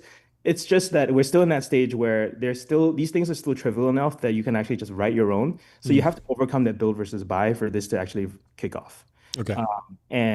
I would just say, like, I'm not at all a crypto person, but I would say that the crypto people have been ahead of us here, and they haven't found that much yet. You know? No, makes sense. But they're actively hunting, and if anyone finds it first, it'll be them. It's Circles presenting here. Solana presented at my previous conference, and they're all on it. Stripe is also on it with their stablecoin thing. Something's going to happen here. Bridge. Yeah. In robotics, are we getting to a point where we're starting to see an ecosystem of companies pop up like we've seen No, it's just Sorry, what do you yeah, so they're all vertically integrated. Sure. They're all building their stack. I don't see like any horizontalness. Nothing. If that's what you're going for. That's exactly what I was asking. Yeah.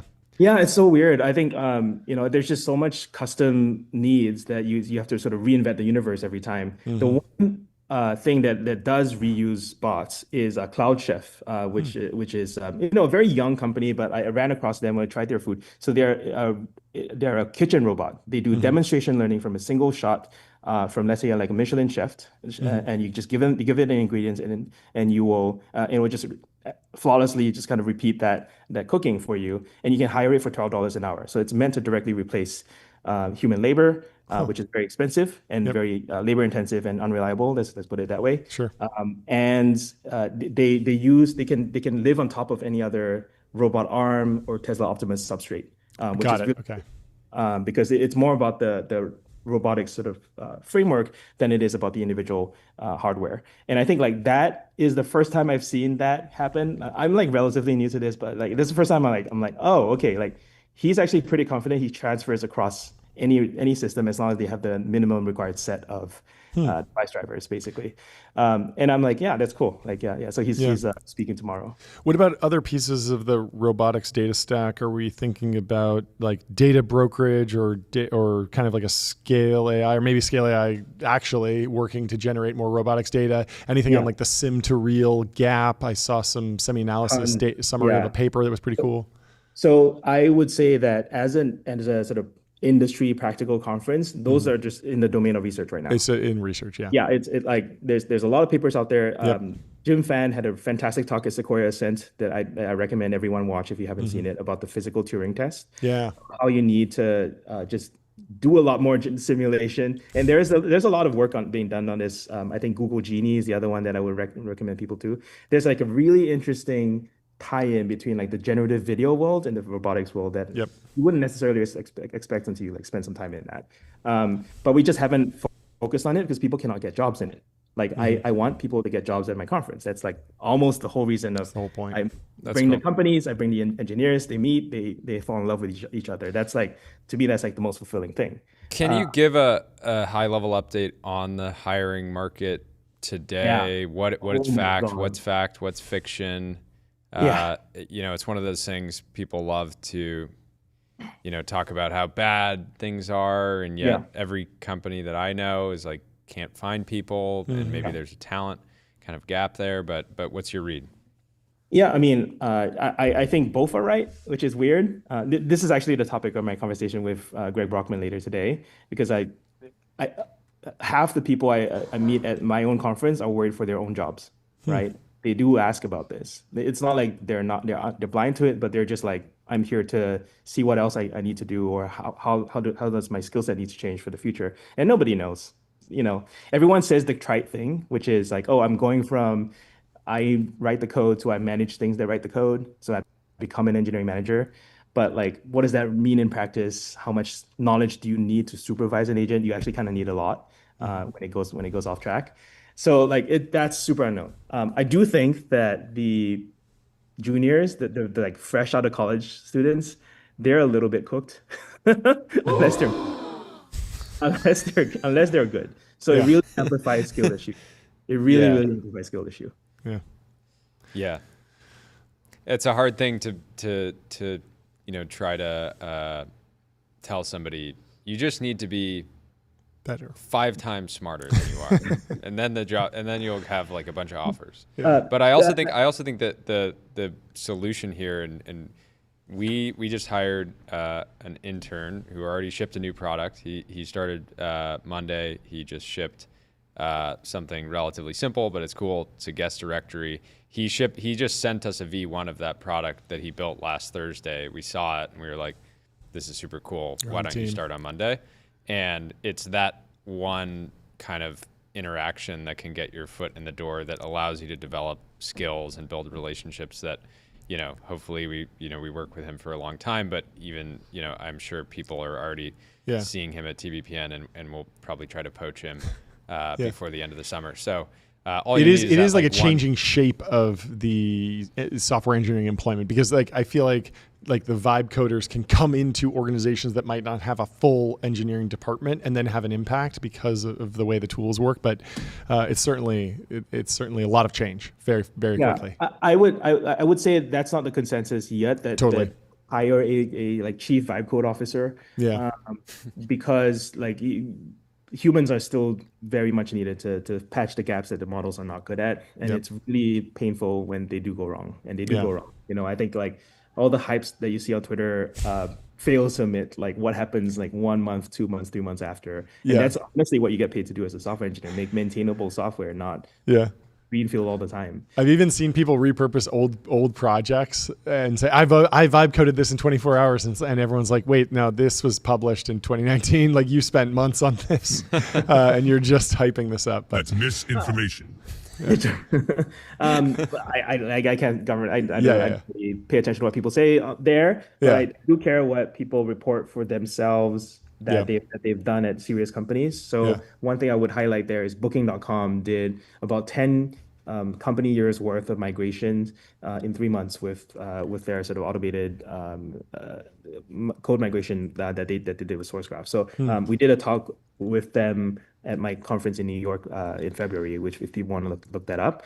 So like that company has been around for like 14, 15 years. That's a serious code base, right? Yeah, totally. They're just reporting their success. They got nothing to gain from selling you on it. They're just happy about it and they want to teach others. So you want to look for those. They're not trying to sell you anything. They're just like, reporting like their progress at a real company. And that's really what I try to optimize for the conference. It's hard because not everyone's incentivized to do it. Of course. You just have to create an environment where they get something out of it by meeting their peers at a thing like this. Well, give us the plug. Where can people watch your talk with Greg Brockman later today? It's on YouTube at ai.engineer, .dot. And what would you ask him? I mean, you're having him on eventually. So, what's like the way that you would open the conversation? Ooh, that's a good question. For Greg,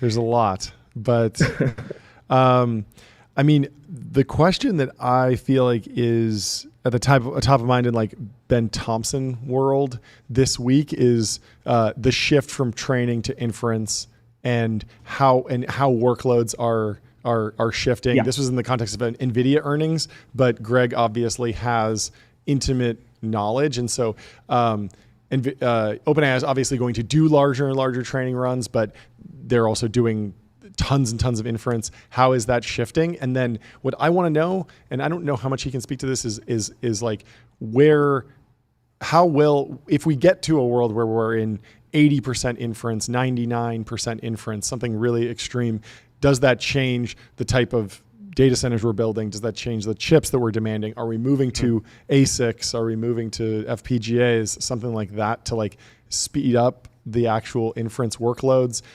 At what point do we actually bake these models down if they're deemed like good enough and then we're like orchestrating them? If we hit a plateau, that might make sense. At the same time, if there's a lot of promise on algorithmic progress and we're expecting like, oh yeah, we're going to leave the transformer behind eventually. Well then, yeah, you don't want to bake all that down. So I think that's like, it's a little bit more of like a semis question, but it is an interesting question for him as well as he's like seeing the workloads. It is very relevant.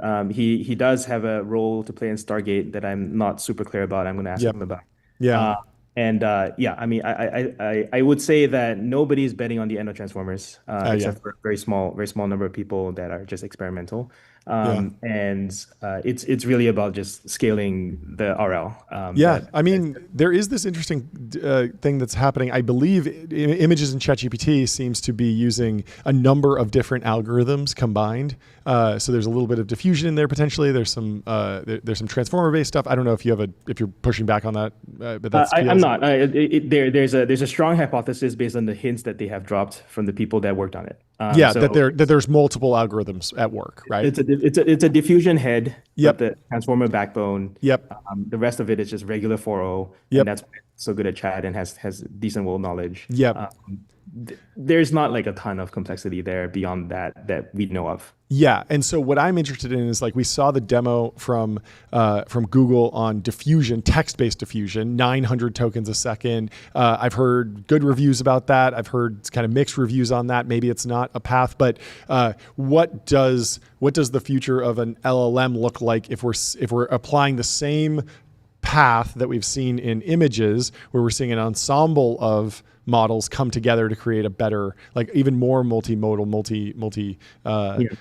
like multi-architectures, because it feels like we're moving further and further away from the single big transformer being the answer to everything. And so what does that mean? Are we going closer or farther away from the single big transformer that is like the god in the weights?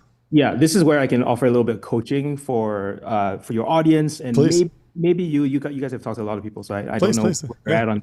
This is where people usually say the term mixture of experts, and they're wrong to use that. Okay.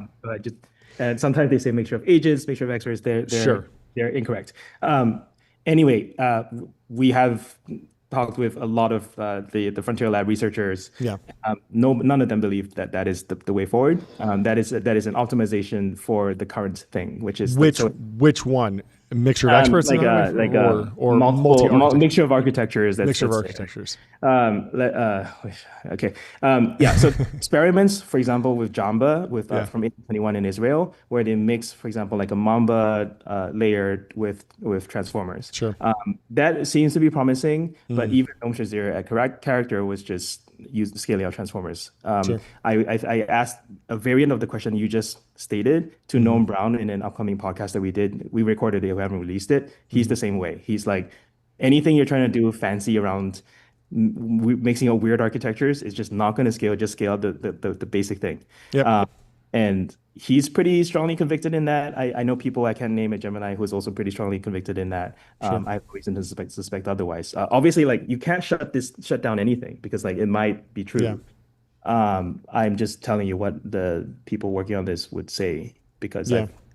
Okay, well, I mean, if that's AI, the last thing I wanted to kind of cover, I would want to get a sense of, prediction markets are pricing in that Google continues to dominate on benchmarks. How much is OpenAI even going to? How much do they even care about being at the top of benchmarks? Is it purely an ego thing, or is it just about usability and value for users and code quality and things like that?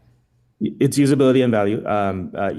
I think you need to notice that the benchmarks that Google talks about at Google I/O are no longer the benchmarks that OpenAI measures itself on. And I want to stay friends with them, but like there are some that are more sus than others. Sure. And I think like at the end of the day, the customer will win. The only one that's clearly been caught out, kind of lying, kind of like being whatever, like underperforming, I got to say it's Apple.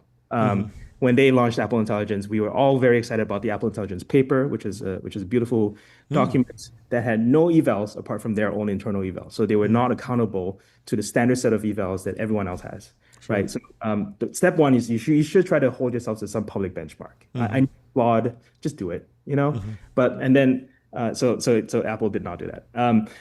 And then like now there's a question of like, are you holding yourself to a benchmark that can be gamed? And there's been accusations of Ella Marina being gamed, and unfortunately, that's what Google has put all its chips on. Yeah. They may do that for Gemini 3, but for 2.5, that's what they did, and probably because they spent the last year doing it. It's all revenue from here on out. Like that is the revenue benchmark. Is the benchmark. GitHub Copilot, 500 million, size gone for GitHub. Like, revenue is also tricky.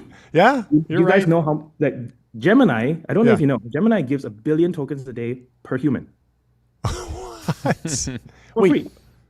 Your personal API token. Okay. I'm shitting you. You can set up a camera right now, run Gemini 2.5 Flash on it, run like a frame a second, and ask you to do whatever you want for free. Wow. It's absurd. So let's hear it for Google. Thank you. Intelligence too cheap to meter. We love to hear it. okay, like that chart that you saw at Google I/O where their tokens went like this. Yep. Now you know why. It's free. Yeah. No, that makes sense. I mean, they also have a very, very good model. Don't get me wrong, but I'm just like, revenue is a short-term play. Like, if you're trying to maximize revenue now, you might cut off yourself from getting the largest data set in the world, which is the sort of early adopter humans that are going to give you their data because they're like, train on me, daddy, and you're giving to me for free, like whatever, train on me. And that's a deal that lots of people, I think it's a theme that we've talked about, is lots of people are going to make. Yeah. Juice is free. Why? They can eat your data. Codex is free. Why? Yep. So I talked about this in one of my recent posts. Like the marginal cost of software has gone down to zero. And like, can it go negative? Will I start paying you for you to use me? Absolutely, because then you become my labeler. Yeah. You're a labeler I can never pay for. You know, usually you have to like hire someone in like the Philippines or something. We've maxed them out. So now I gotta pay someone in Silicon Valley to label my software. So I might as well just give you my coding agent for free, or like even honestly just pay you for good feedback on my coding agents. And why should it stop at like $20 a month when like there are people in New York who I've heard, by the way, they hire former bankers, they hire former hedge fund guys, pay them $500K a year to label. It's wild. Well, thank you so much for hopping on. Good luck with the rest of the conference. Let's make this a regular thing. This is fantastic conversation. Thank you for taking the time we away really from your appreciate event, and we'll be there next year, whether you like it or not. Fantastic. You're invited for sure. We'll talk to you soon. Thanks so much for hopping on. Thanks, Sean. Bye. Cheers. Fantastic. Well, we got to tell you about Wander. Find your happy place. Find your happy place. Book a Wander with inspiring views, hotel-grade amenities, dreamy beds, top-tier cleaning, and 24/7 concierge service. It's a vacation home, but better, folks. I want the TBPN army to clear out every single Wander all of summer. Market clearing order inbound. This is an interesting one. Oscar has joined the Fortune 500 for the first time. I know what you're thinking, and I agree. What? Only now? And Josh Kushner says, I'm deeply proud of the tenacity and persistence of the Oscar team. We've been humbled many times from down 95% from our IPO to now entering the Fortune 500. I am excited for all that is ahead of us. Wow. Congratulations to Josh Kushner. That is a phenomenal run. Amazing. And somebody else was quote tweeting this, saying that there's only 2 people who have incubated a Fortune 500 company who are actively investing, and it's Palantir with Peter Thiel and Founders Fund, and Josh Kushner with Thrive and Oscar. So what a phenomenal run. It is rare, but the incubations are starting to work, and the incubations will continue until morale improves. They will continue. Until the global economy is growing at 10% a year. Anyway, every person who works in tech needs at least 5 non-tech friends to interact with closely on a weekly basis so they can understand how the general public actually thinks, says Kit Volta. You posted this from a different account. It was a copy pasta. Somebody copied the whole thing. So I found the original. I shared it. You shared the fake one, the ripoff. I shared a ripoff. Yeah, you shared a ripoff, and it got community noted, and I found the original one right here. Wait, so somebody just stole it? Yeah. Yeah, they didn't even screenshot it and put it in Banger Archive. That is just wrong. 20K on this post. The repost has 15K likes, and so it got community noted. This is a copy paste. You feel like that could be like automated in X, where it's like this is the exact same text as has been posted elsewhere. You should just know that you should maybe go to the source on this if somebody's posting the exact same thing. Except, Josh Steinman would get that every day because he's constantly posting, "Good morning, we are going to win," and so he would have the note every single day. JT Jira Tickets says, web design? You mean digital physiognomy? Very funny. Oh, you put another one in here from JT. Guy who is burnt out from his 6 figures, 5 hours a week, big tech job. You got to just hit the roof and just get some sun. Anyway. Pavel has a good one. I don't think Waymo can work in New York City because during rush hour, you need to break the law to get anywhere. And I'm not sure how you could get away with embedding that in software. And IB says, Travis would have gotten it done. Never too late. Somebody says full self-driving gladly speeds for me. Yeah. I thought this was good from Will. Yeah. 2 thick scoops. Okay, sounds good. Thank you. And it's Jersey Mike's order pickup at 12:48. Dutch government collapses over migration dispute. Why is this? This is a Gmail. Oh, it's just rolling up multiple emails or something? This is Apple AI summary. Oh, yeah. It's an Apple AI. Apple Intelligence is, the summaries are so good. It's genius. 75,000 likes. That's a lot of attention on that. You got to upgrade, folks. You're missing out on entertainment. I would pay Apple to help me produce Apple Intelligent viral bangers. Yeah. I want to wrap up, but we got to say congratulations to Jesse Michaels. He got on Joe Rogan. He said it was the honor of a lifetime to sit down with the GOAT himself, Joe Rogan. Many people have called him a young Rogan. I've called him that. He is fantastic. He's been on a fantastic run with American Alchemy, his podcast. He's climbing the charts. If you're into aliens, AI apocalypses, Bob Lazar, nuclear weapons, secret anti-gravity research, go check out the Jesse Michaels Joe Rogan Experience episode. It's episode 2,331. Rogan's putting up big numbers. He's giving us a run, but we're catching up. We're catching up. It's wild. In just a couple other years. News, lastly, I just wanted to cover this quickly. AMD has acquired Bream. Oh, okay. Reported today. Interesting. To help reduce NVIDIA's market dominance when it comes to AI hardware. Talking to George Hotz, and we're going to have him on the show, but he's been back in AMD. We got Dylan Patel coming on the show Friday. We'll ask him more about AMD and their plan to unseat CUDA as the dominant AI platform. Yep. And we have other news. We have doubled the size of the show. Once again, Jordy hit that gong, hit the real gong for me. Grab this. We're going to Gong Cam. We got 64,000 followers on X. Thank you for everyone who's been around. Oh, there we go. That's great. Thank you for watching. Thank you for supporting us. It's been a fantastic journey. It is a pleasure. We got doing the whole business. crew in the studio. We got a whole bunch more cameras here. We're growing every day. Damn, we got the studio cam. The studio cam's Boys going. are cooking.